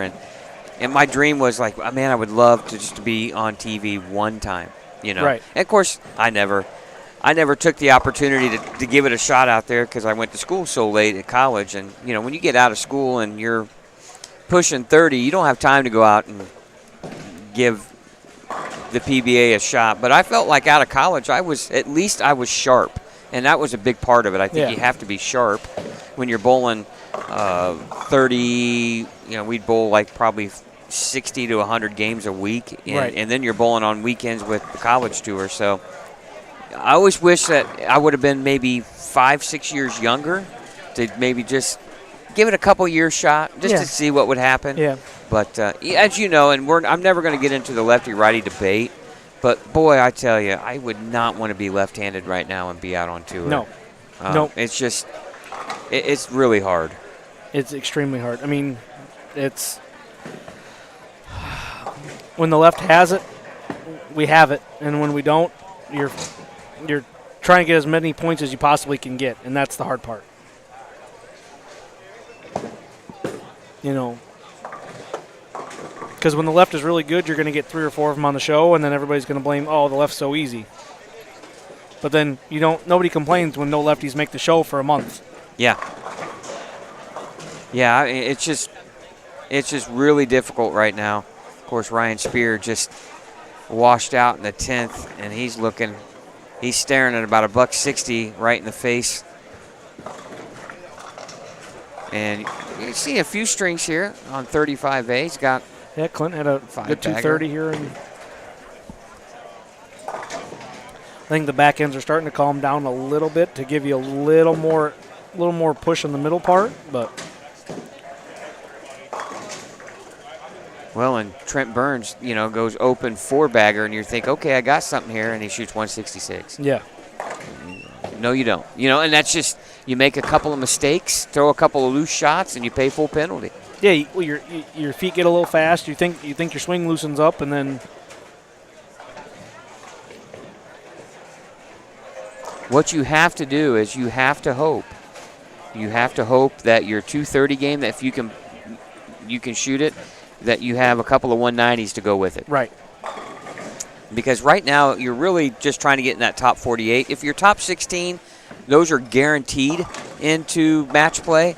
And then they take scores 17 through 48, and you'll bowl 2 more games in the semifinal round tomorrow morning.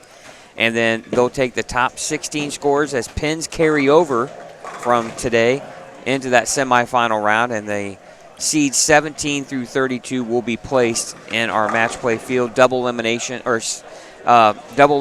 format, single game matches. So it's a long day tomorrow as well, but it's exciting. Absolutely. Oh, great shot there. Now he's got a 6-bagger. Now he's staring 240 in the face here. It's a big game. With a gutter 9 in the 3rd frame.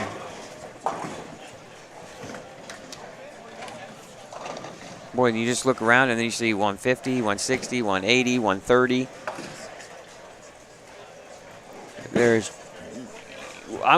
Think about this, Mike. You can look from lane 8 on down to 3, and I count 2 200 games. Yeah. And we're 5 on a pair, guys.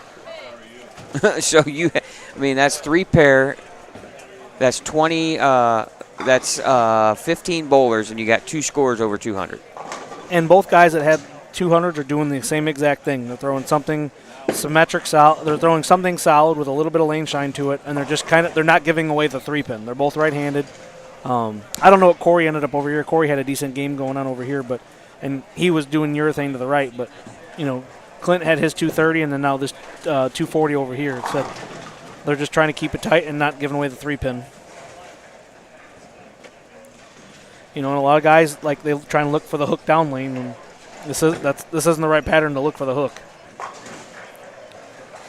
Well, once again, we thank you for watching here the B squad of the Indiana Masters from Championship Lanes in Anderson, Indiana. Scott Gilmore, Mike Dole from Brunswick, and Chad Lester here in the broadcast booth. And again, want to thank our sponsors, the Brands of Brunswick, Big 4 Socks, Mike Alby's Arrowhead Bowl, A1 Automotive, RT Tour Experience, Pinheads Entertainment Center, and Tim Mack's Victory Lane Pro Shops. Sit back and relax here this afternoon. I know it's a little bit warmer than normal. Mm-hmm. I was hearing that we could see maybe 50 degrees today here in the Midwest. What a weird winter. Boy, I'm telling you, I think I've seen the sun twice in the last maybe 30 days. Yeah. I mean, it's been gray, rainy, and cloudy. I know you up in Michigan got a little more snow than us. Yeah, we usually don't. Once early November hits, we usually don't see the sun until May. So But, we've gotten snow, and it's melted. It always warms up right away right after it. So it's been definitely interesting. Hey, anytime. Well, you come back from the gutter 9, and then you throw 7 in a row. I mean, that'll take care of that.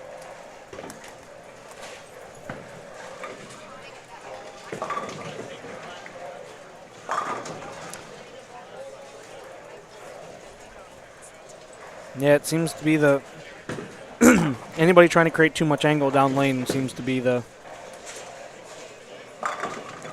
Yeah, I just did not want to see it going away too much from the head pin. Usually when I bowl here in the past, we've been able to, from the left side, I've been able to throw a little more up, like lane, 6, 7, 8, somewhere in that, throwing maybe a game breaker or GB2, something like that. And this year, a little more friction. And, it's unusual for lefties to have to go inside of third arrow on any pattern, it seems like, anymore. Even your house patterns, I'm playing straight. I always felt like... Well, the ones that we use are thumbs. The two-handed ones are always right that way. Yeah, that's right. Like Ryan Burton from where I live, he's swinging it to 20 boards. And we got TJ Schmidt coming up here in front of us, and he's definitely playing way more angle than most. I'm guessing down there they hook a little more. They hook a little more on the high end, right? Or are they a little tighter? There's some pairs down there that hook a little bit more. Okay. Yeah, he definitely threw that out. It didn't look like he hated it, but it had no chance. Some of these balls, it's hard to figure out what one it is because there's so many colors going down the lane, and you can't pick up on.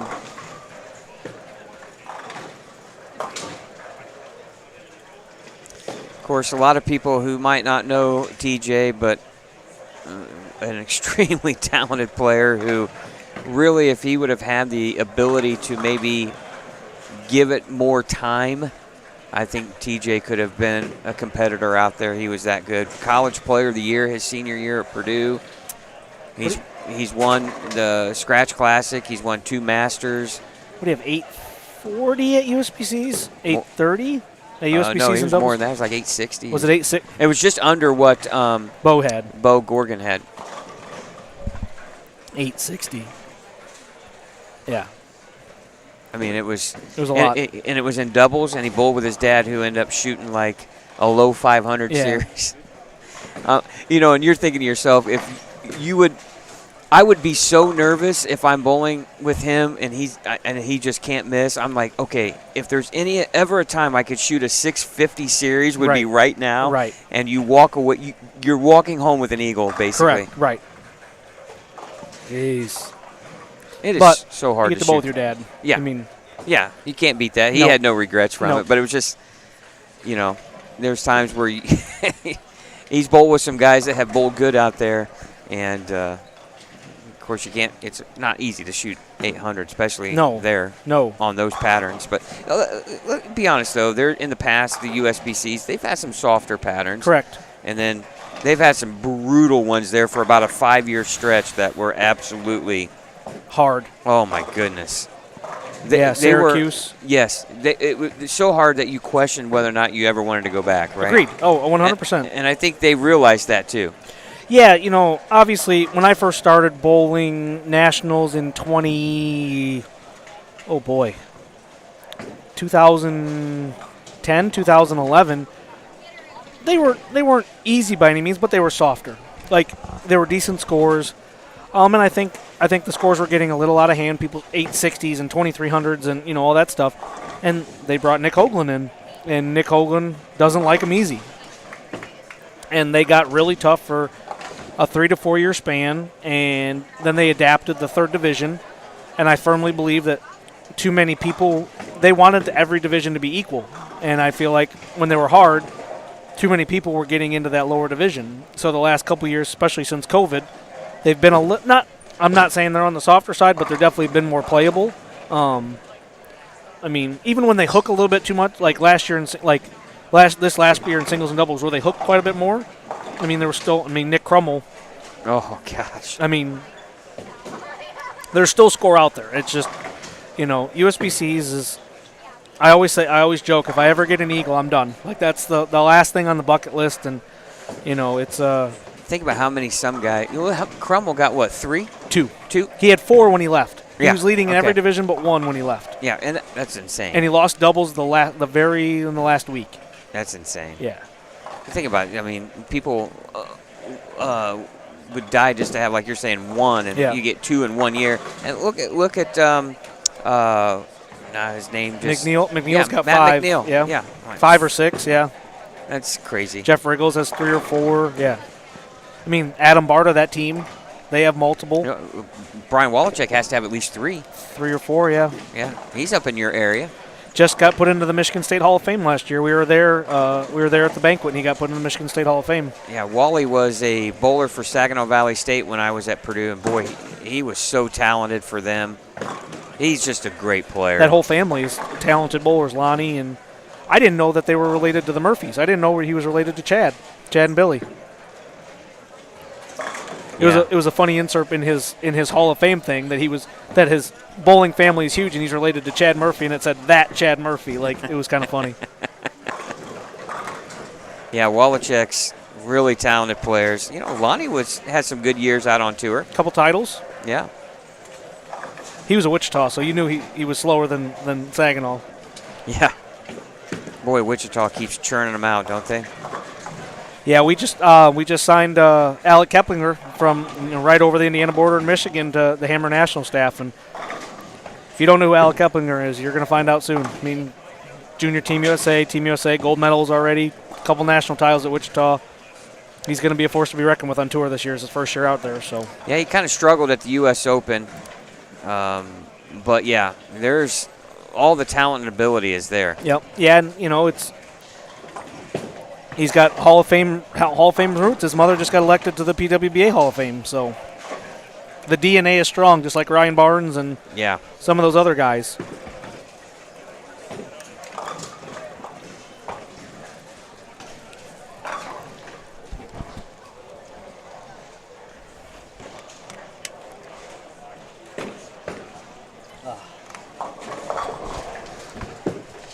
Yeah, I mean, the DNA travels in bowlers. Oh, yeah. It definitely helps, right? You look at, like, uber-talented athletes in any professional sport, football, basketball, whatever.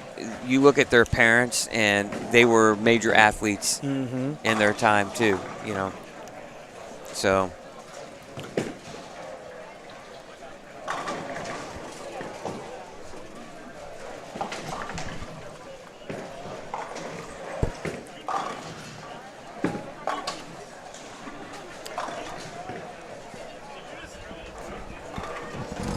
All right, we're gonna put you to work here for a second. Zach Weidman joining the broadcast booth. The good bowlers in the booth. Yeah. Hey, we got a right-hander in here. Yeah, you got to even things out a little bit. You messed up the flow of all the lefties. Yeah, it was getting a little weird in here. Had to bring it back to reality. So sitting in first, got to feel good. Yeah. Right. Tell us a little bit about what you saw from pair to pair, and what ball were you throwing? Well, pair to pair in here is just brutal. So I went with something a little smoother, the Brunswick mindset. Just trying to even it out a little bit and kind of play it safe more or less. Shot 224 the first game with open in the 10th, and 205 the second game with an open in the 10th.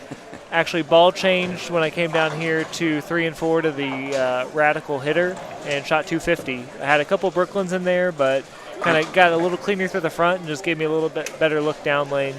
Well, you're not going to be perfect every frame, right? Yeah. You got to have some breaks, Yeah. especially on this. Yeah, definitely here. And as long as the breaks are in between a couple of doubles, hey, you're all right with that. It's a 5-bagger. I was just talking to TJ about that, how you need to capitalize on the Brooklyns. If you can turn a Brooklyn into a 3-bagger, that's the biggest thing here, at least getting through qualifying. Right. Well, now you had we talked a little bit about you earlier on your U.S. Open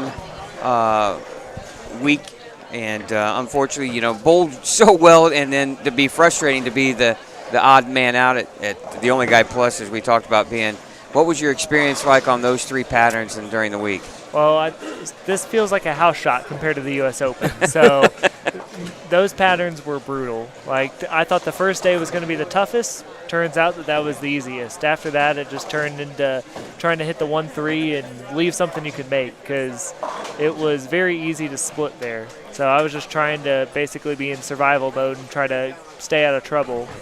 Had a couple games one game each day basically that I did not do that, and that's what cost me. So it does kind of build some confidence knowing that I was able to hang around there and make good enough shots to end up 37th coming in here. So took that as a positive. Positive note into Chicago on Monday, right?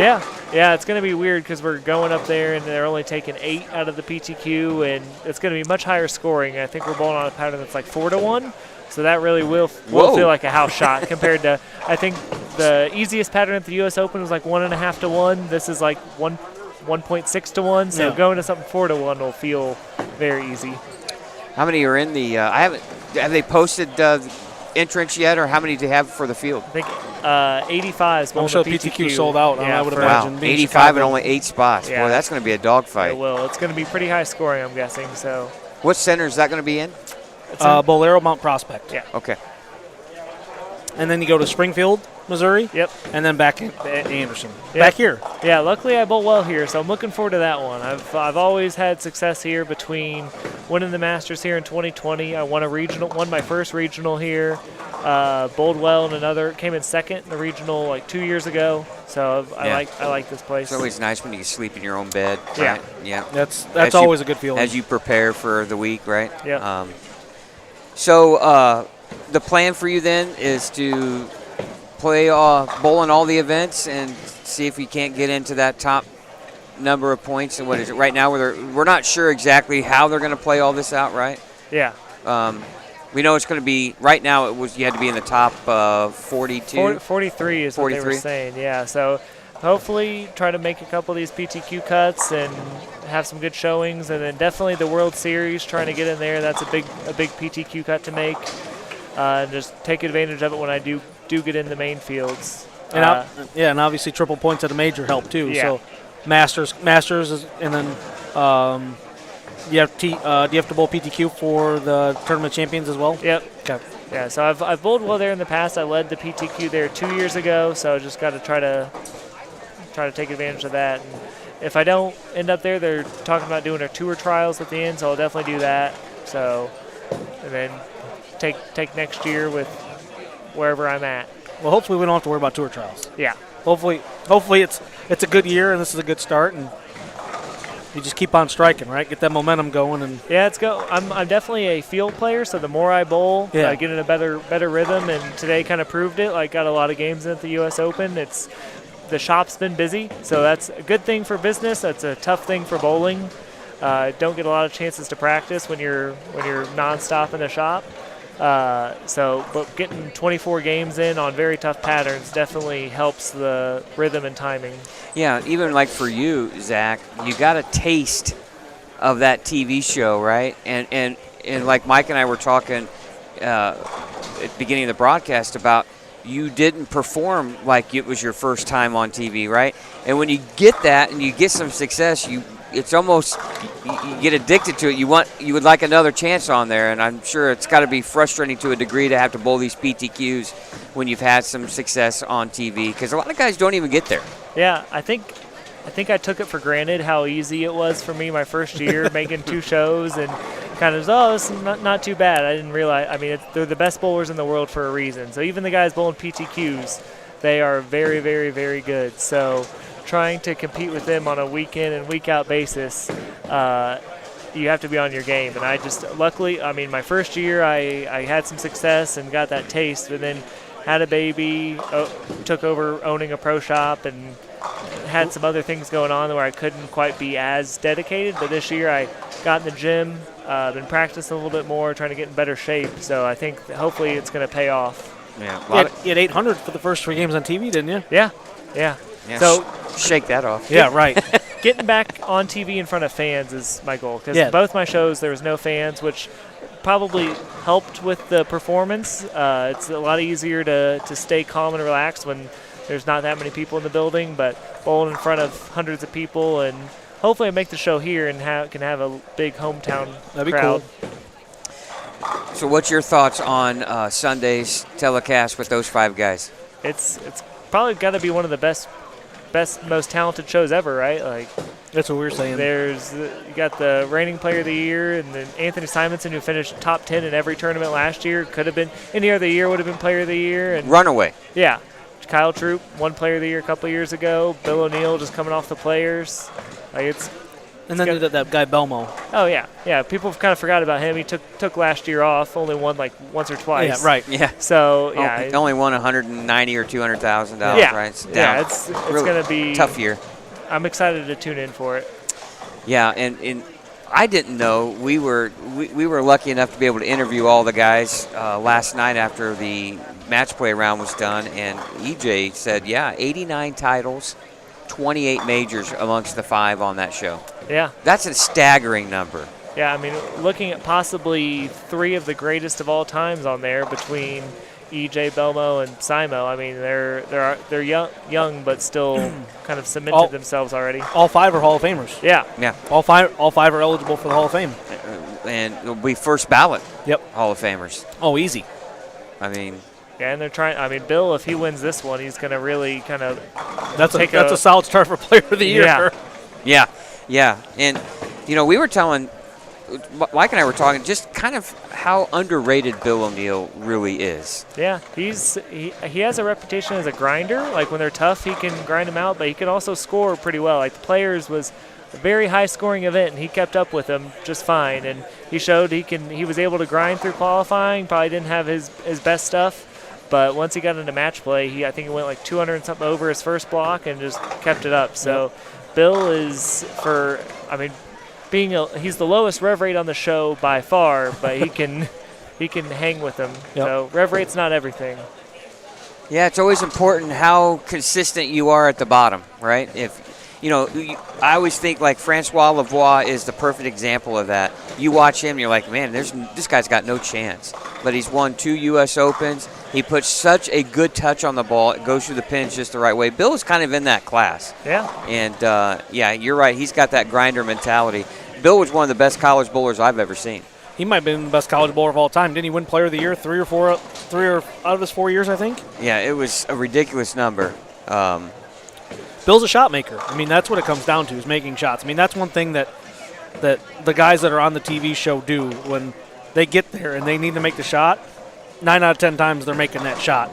Yeah. It might not always strike, but they're making that shot, And I mean, we watched what was the plastic ball event that Belmo lost when he upper deck 7-pinned with a plastic ball. Yeah. Like, he made one of the best shots he probably ever made. He might not have won the match, but there was no doubt he was going to put it there to strike. And it's it's going to be a fun show to watch. And me and Zach are rooting for the 5th seed just because Yeah, Oh, staff. yeah. Well, let's talk about that.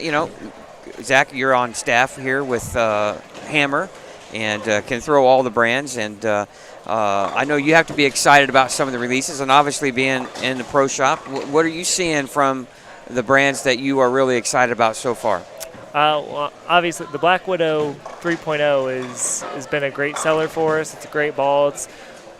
I was just talking with someone. It's got to be the best value out right now. It performs like a high-end ball for that kind of upper mid price point. So it's saving people some money. Great performance. Everyone knows Black Widows are kind of tried and true. Like that core, people just they love them. Doesn't matter color, the solid, hybrid, pearl. Like it seems to roll well for people. So that's been a great seller for us. I personally love the Scorpion low flare. I've liked those kind of low flare, more controllable balls. I can kind of manipulate it with my hand. So both of those have been good for us. And then people have been talking, the breakaway has been really good for a lot of people. It's kind of been an underrated ball. On tour, guys have been throwing it a ton. So it's one of those where the Black Widow was kind of overshadowing some of them, but they're all really good. Yeah, it's that big brother that just overshadows. No matter what it's released with, it overshadows. I mean, everything. the Troublemaker Pearl, like for two-handers, like the original Troublemaker was a big seller we sold quite a few to the young high school two-handed kids. So we're going to probably push the Pearl one on some of them because it's be a great complement to that.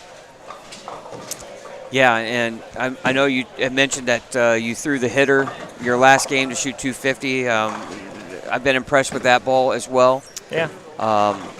Yeah, so there's a lot of great stuff. It's always kind of cool to get your perspective. I know, Bill O'Neill threw the theorem about the back half of match play, and anytime he had to get left and swing to the right, he had that ball in his hand, and it looked really impressive last night. Yeah, that's another underrated ball. I like the Proof Hybrid a lot and the Triton Elite a lot, and it's kind of like a little combination of both of those. It's kind of like the clean angular motion of like a Proof Hybrid with a little more control like the Triton Elite, and like that color looks really good. And that's what I was going to try after the hitter. If I had a fourth game, I probably would have ended up in that. It's been kind of a staple in my bag and looked good for a lot of people. Well, now what do? You're the number 1 seed right now. You're guaranteed into the top 16, and believe me, there's not 15 people going around that number anyway. No. So what do? Just kind of hang out this afternoon and then call it an early night? Yeah, I'm watching a couple friends, TJ Schmidt and Jake Wright, this squad, seeing what they do and just kind of hanging out, seeing some people that you only see once or twice a year in these events. Then I'll go home, hang out with wife and daughter, and get some rest and get back here for match play. I hopefully hang on to the number 1 seed. I was the number 1 seed back in 2020.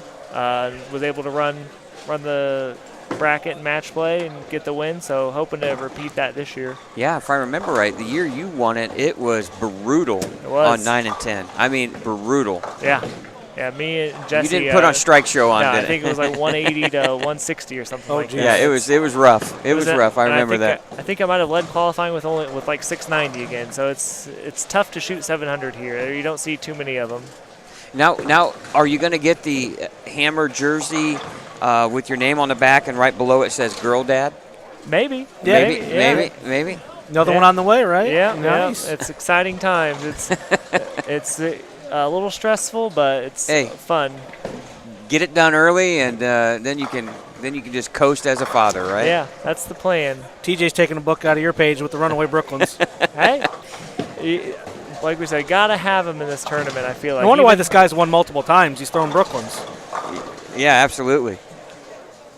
Now, if he takes advantage of it, is the question. He told me in the first session that if he throws it good, he strikes. If he misses one left, he splits, and if he misses one right, he splits. Oh, okay. So I think he figured out his ball reaction a little bit to where he doesn't have that. Because honestly, here it's almost better to go Brooklyn than to have your miss be Big Four. So you just got to miss by more. Yeah. Yeah. That's the thing. You don't want to miss by just a little. You want to miss by a lot. Yeah. Right. When the lanes are this tough, you need to capital. At least when you do go Brooklyn, you need to capitalize on them. Right. Yeah, we're winding down here, getting down to the last few frames of this block. Has anyone been bowling super well? I haven't even looked at scores or anything. I have not seen updated scores. We were just talking from like lane 8 on down. There were only two 200 games. Wow. One was 233 and one was 247. Well, Scott, you know, this end down here, 1 to 10, is a very tough block, at least for me personally. I don't know on the left side, but every time I have to come down here, it's always tough because pair to pair and lane to lane on a pair is the fronts just hook more, and the topography this makes it tricky to get a consistent ball reaction. Especially 7 and 8 is very difficult. 3 and 4 has never been a gift. I shot 213 on it. You thought I was in great shape because I'm going this way, but because usually when they play a little tighter, it's not as bad. But yeah. Yeah, you get in this little section here, and this is a lot of guys when they would do their draw for match play, they were like, please draw the high end of the house. Because you kind of stayed down there for the most part. Yeah. Wasn't your 250 on 1 and 2? 3 and 4. 3 and 4. Okay. I knew you were down here, so I was. Yeah. Yeah, 1 and 2 is another brutal pair. Hey, we got a viewer from Venezuela. How about that? That's the beauty of live streaming bowling. Is someone from anywhere in the world can watch what's going on. Yeah, right? Pretty cool here in Anderson, Indiana. Yeah. Right, long ways. Well, you know, Zach, this is Mike's first taste of the Indiana Masters, and he's kind of impressed. It's really impressive. It kind of makes me want to bowl, and then it doesn't at the same time. Yeah, that's what I was just talking to some people about, how this tournament, if you come in feeling like you're bowling well, kind of humbles you a little bit, especially if you're coming from just bowling on a house shot. Some guys say, "Oh, I'm averaging 230 in my house league. Come out here, see what I got," and they shoot 480. Yeah, get humbled really quick. And you know what they do? They re-enter. Yeah, that's because it was just like I was just a couple of hits away from, even a 520. You're only 70, 80 pins out of the. It's not like it's 200 off, right? Yeah, it's a beautiful thing about this tournament. You can either kind of grind your way to that 6-0, or if you shoot 250, 170, 170, you're still in there. So you just gotta figure out a way to get there, and then the match play, Scott, as you know, is just a whole new ball game once you get into the matches. Yeah. It to be honest, I like the match play portion. I've never been one to qualify. I hate posting a score. Yeah. Give me one guy, one match, and I'll take my chances, right? Now, it's turned out good for me at some point, and then you get steamrolled once in a while. You get against a guy that just absolutely has a great look and executes at a high level, and you get beat. But I've had some good runs here. 4 second place finishes. Oh, geez. I finished four times, or second 4 times, and fourth once in this event. And this is probably this tournament's bittersweet for me. I love it to death, but man, I would have loved to have had one like you have, or even 2, right? Is it always in Anderson? Yeah. Okay. It's been in Anderson for a while now. Okay. Why change anything when you get 400 people, right? Oh, It's a great location.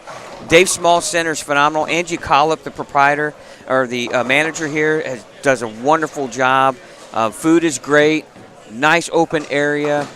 Very accommodating to the bowlers, and it's a testament to this is a busy time of the year for centers, and you shut everything down for 3 days. Yep. Yeah. And this center, they have a busy next month. They've got a Super Bowl doubles tournament next weekend. They're hosting the high school state finals after that. That very next week, they're hosting another PBA event. Then they have the state queens coming in after that. So yeah, they love tournament bowling up here. Well, and hey, we need to thank those owners like Dave for hosting these, being willing to host these events. And Chad's going to pipe in some scoring here for us after 2 games. Let's see if anybody's going to come close to you here, Zach. When here we go. Anybody after 2? Nope. Safarth plus 33 is the highest bowler. So I think you're pretty safe. Yeah, they don't necessarily get easier as the day goes on, in my opinion. They every strip and reel, they seem to get a little flatter, a little tighter down lane, and just keep getting tougher. Yeah, because this is what you get a lot of times, right, Zach? You get 178, 240, 251. We were talking about Scott Schmall, who shoots 251 game 1. He hangs on for dear life, right? Corey Hersha with 230, 170. So, yeah. So you really look at this number, though. This is 2 squads combined. We're talking 200 plus bowlers, right? And you have right now 22 plus.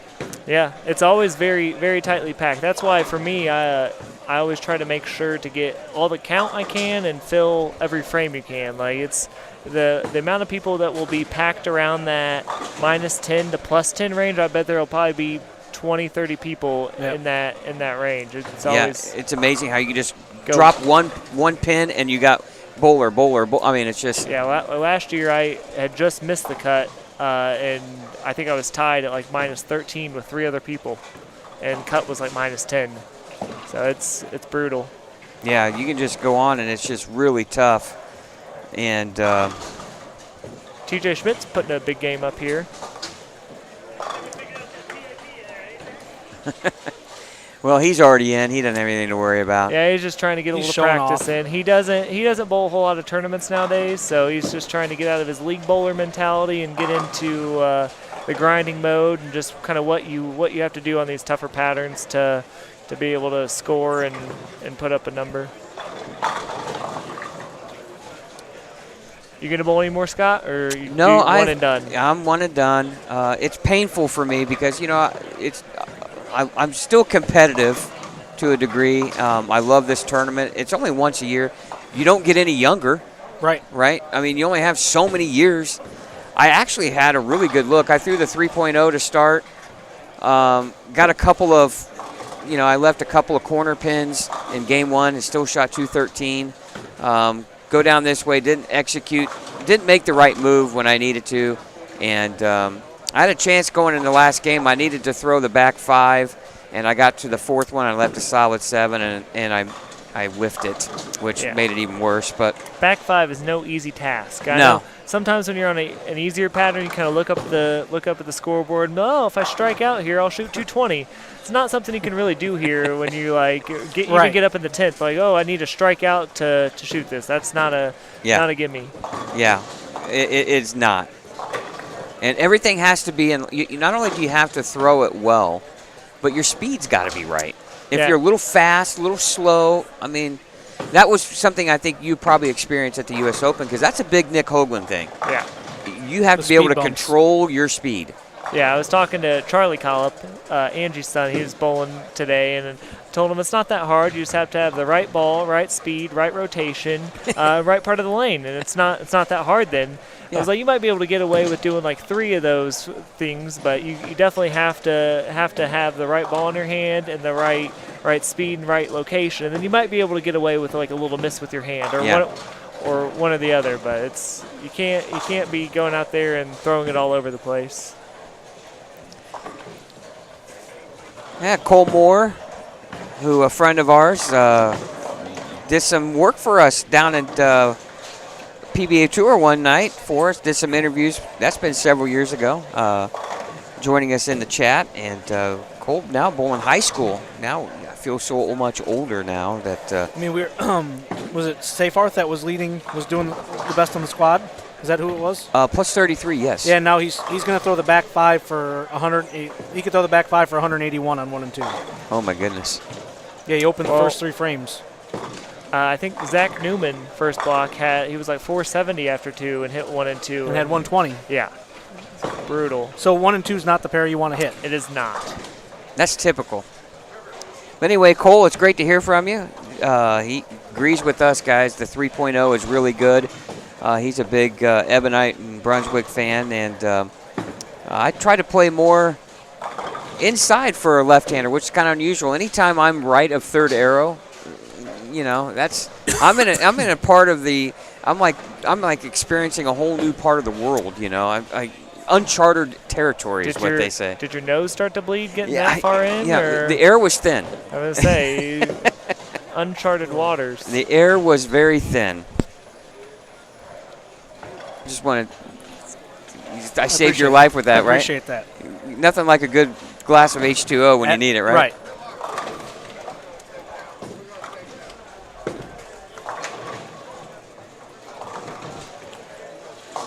So did you bowl last night?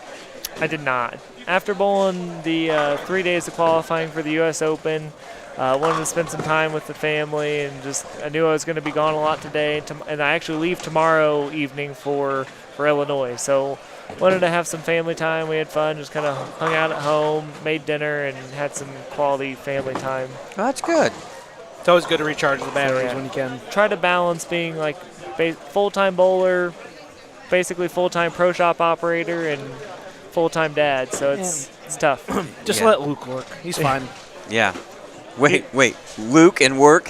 Those are both 4-letter words. He is good at holding down the fort when I'm gone. I can't say. Luke is my ball driller. He does a great job. And but yeah, when you have a young one, it's sometimes kind of hard to leave, isn't it? It is tough.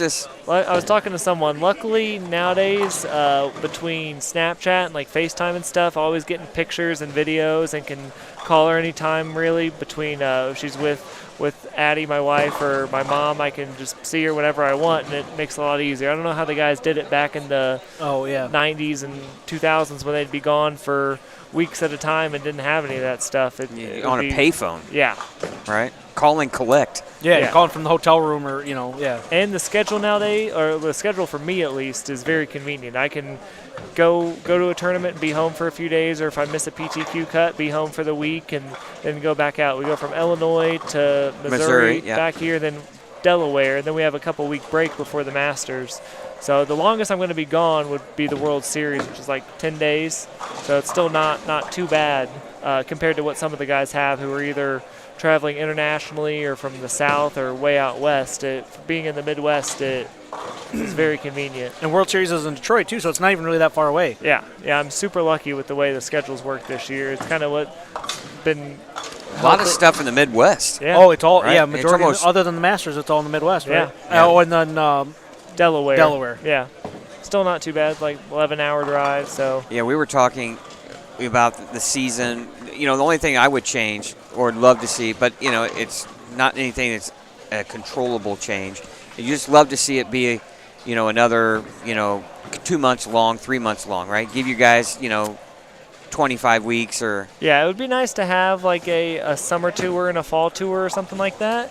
I think ideally they'd be doing something like that. It just comes down to dollars and sponsorships. Yeah, like I said, he was saying how he'd rather spring and summer up till September, and I still think that I personally would be where you guys start about right now. So football's about done, so you can compete on Sundays and not go against football because we know football's king. You know, college football, NFL, it's king on Sundays, and if you start now and then bowl in the summer, where a lot of bowling centers need business in the centers, it would make more sense. And then, have a couple things in the winter time and stuff like that. But like I said, it's all up to Bolero and sponsorship dollars. But you feel like if you could get more TV shows and more time, sponsors would give more money. It is nice this year. There's going to be a live TV show at all the classic events, so they'll have a live TV show here. Yeah. Nice. Compared to last year, everything was on Bowl TV. So it is nice that we'll be able to have some more events on live TV.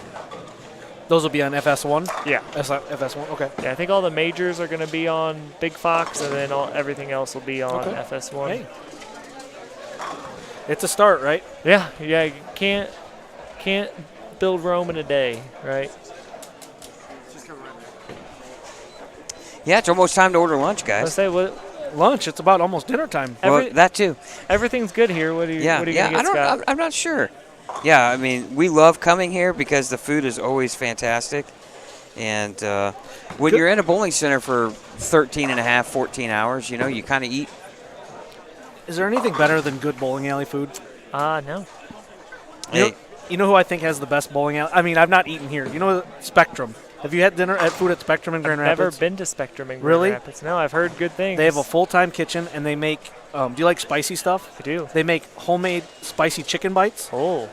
They are unbelievable. I think got to be close. Pinheads and Fishers. They have their a full-time Yep. restaurant that I think is similar. Alley's Ale House and all that stuff. Yep. Yeah. Oh, yeah, really good. Yeah. Well, and hopefully, and now they're rebuilding because they had a little bit of a fire. Reopening on Monday, so it's good for them. Of course, you got Blaze here. Yep. Always Dave Center here always has great food. The staff is wonderful here as well. I don't know. I might just go for this simple build my own burger. There you go. Can't go wrong he's with working a on good burger. he's working on his dad bod. Yeah, I've just lost the. I had a 2-pack ab. I just lost both of those a few days ago. We used to bowl nationals together, and Scott would always wear the tightest shirts ever. Oh, brother. That's been a thing. Yeah. Even the schmediums. Yeah, the schmediums. No, that's Well, those days are gone. Yeah, well, I would work out. You got to show the guns. If you got them, flaunt them. You got to. When you work out, shirts get tighter, Mike. I don't know what that. Mine get tighter because I don't work out. Now they're just getting tighter in they just get tighter in the belly region instead of Well, then you just get bigger shirts, right? Right, exactly. Yeah. Thank God I get them free from somebody. Let's see. Last squad will probably start sometime around. I'm going to guess it's going to be after 9 o'clock, don't you think, Zach? Yeah. It's never usually. The way things are going, I'm guessing what time's the next squad? 4:30? Is that when it's supposed to be 4:30. Yeah. Yeah, they're not going to start till 5 probably. Yeah. So we're looking at with one lane machine and.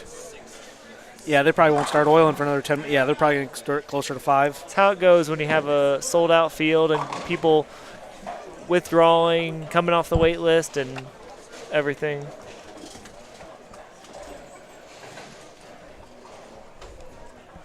Yeah, I got to put. You want anything to eat? No, I'm good. I'm good. No, we'll take care of you. I know it's a lot of work for you. No, I'm good. You've been feeding on those cookies sitting. I had one cookie. Don't pull the Watka on me right now. So a few weeks ago, Brian Graham's birthday, and his daughters brought in like the small individual crumble cookies.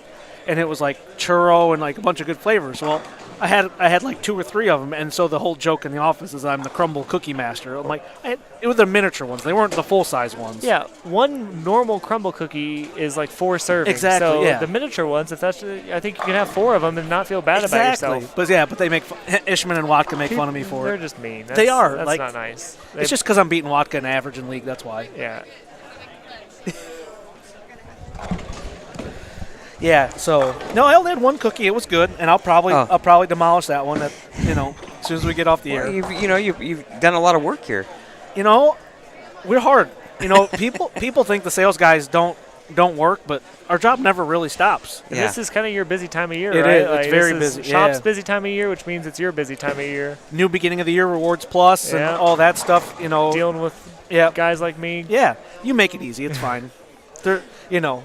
I love my job. It's a lot of fun, and if I didn't like it, I probably wouldn't be doing it still. But you get to work in bowling. How much better does it get? I get to hang out with my friends all day. Yeah. It's not a bad gig. So I've stepped up in the world. I'm now a friend. You've been Well, he's like, let me take that back. You lefties got to stick together. Absolutely. Well, we stuck together from first because you were the only you and Tucker were the only lefties. Yeah, You were the 2 Scots when Yeah. Andy bowled with him. So Yeah, absolutely. yeah, I've known Scott for what did we figure? 25 years. 25 years. Woo. Yeah. How crazy Mike, is you it? can't be that old. I had hair when I knew Scott Oh when I my first God. got him. Wait, Yeah. did Scott have hair? No, I don't think so. I was gonna say wait, you'd have to go back to way back. Yeah, I would have had, at the first part, the late 90s, early 2000s, I had some. Andy had hair too. Yeah, he didn't have much either. No. But Who's older, you or Andy? Andy's 5 years older than me. Okay. Yep. Yeah. Yeah, so Andy actually bowled with Scott when he was at Purdue. Well, he's got a middle schooler that's the same size as You. Yeah, he's 6'2". His Yeah. just 12. Yeah. Yeah. I hadn't seen AJ, Andy's son, in a while, and I'm meeting them at Mackey Arena during a Purdue halftime basketball game. And I walk around the corner, and there's AJ, and I didn't even know who he was. And I'm like, holy mackerel. Does he bowl? He's getting into it. Does he throw it 27 miles an hour? Like Andy? No. I said on the stream, in the state of Indiana, I'm still known as Andy Dole's little brother because of all the legends of him throwing it down the air and at the masking units. I've seen him throw it 30 miles an hour. I mean, Mike is no slouch when it comes to the ball speed department, Right. but his brother makes it look like it's going down there at a snail's pace. Oh, it's Yeah. yeah. Yeah, it's crazy. Where'd It you guys is. learn to throw it so hard? Is that What we Your grew up on, environment? we grew up on Wood Guardian. okay? So you had to throw it hard, and it was just one of those things. And being a lefty, like back then, like I learned how to hook it a little more, and then as I got older to play straighter, you had to throw a little bit harder, and it's just kind of been now it's my go-to. I give him the Yeah. heater. Yeah, I remember the first time I saw Andy bowl was at the Peterson, Oh. and he was getting him up there 20, 25, Oh. pretty easy. Well, when I first met Andy at college, and I was a sophomore, and Andy was coming in as a freshman. Guys that threw the ball as firm as he did with the hand were kind of unicorns. Yeah. Andy was kind of in his own little world from that standpoint. It was impressive to watch. There wasn't 500 rev rates back then. No. And Andy's downfall was when he got around somebody that was just fascinated by how hard he could throw it and how much he could put on it. That's when Andy's game would start to go down a little bit because he would just try to do more and more.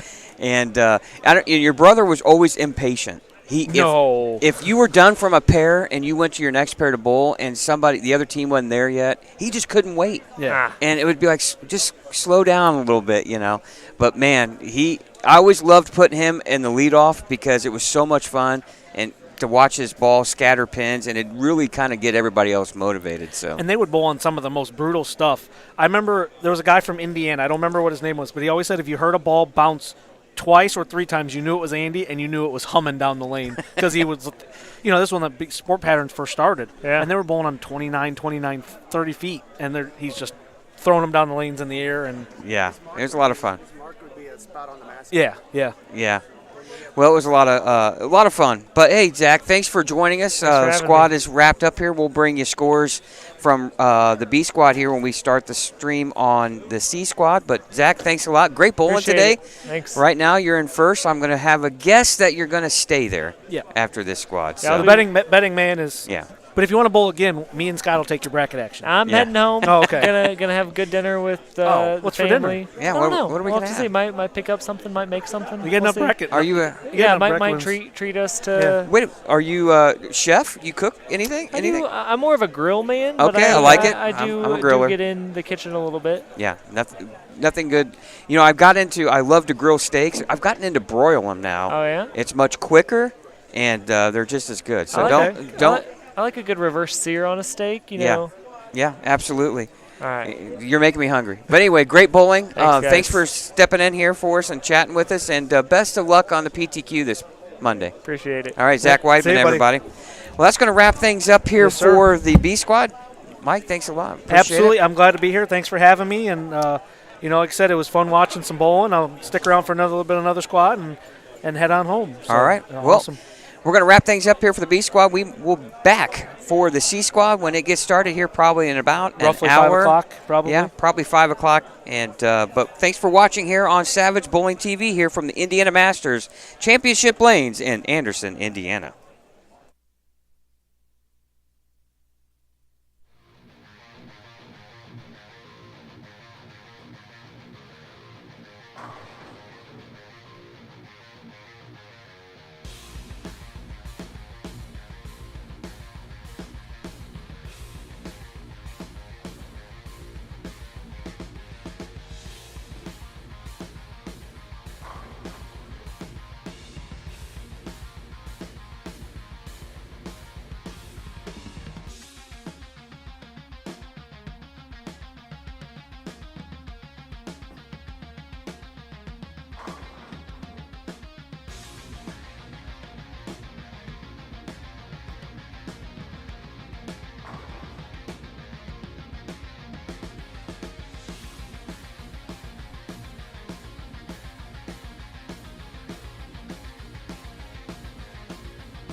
If you're ready to take your game to the next level, trust the guys with over 20 PBA Tour titles and RT Tour experience to improve your game. Ball layouts for the best feel and to maximize your game. The top names in bowling: Motive, Brunswick, Hammer, Radical, Storm, Roto Grip, and more in stock. Get tips and lessons from PBA stars Mike Devaney and Ronnie Russell. When you're ready to invest in your bowling game, go to RT Tour Experience with 2 locations: inside Pinheads and Fishers and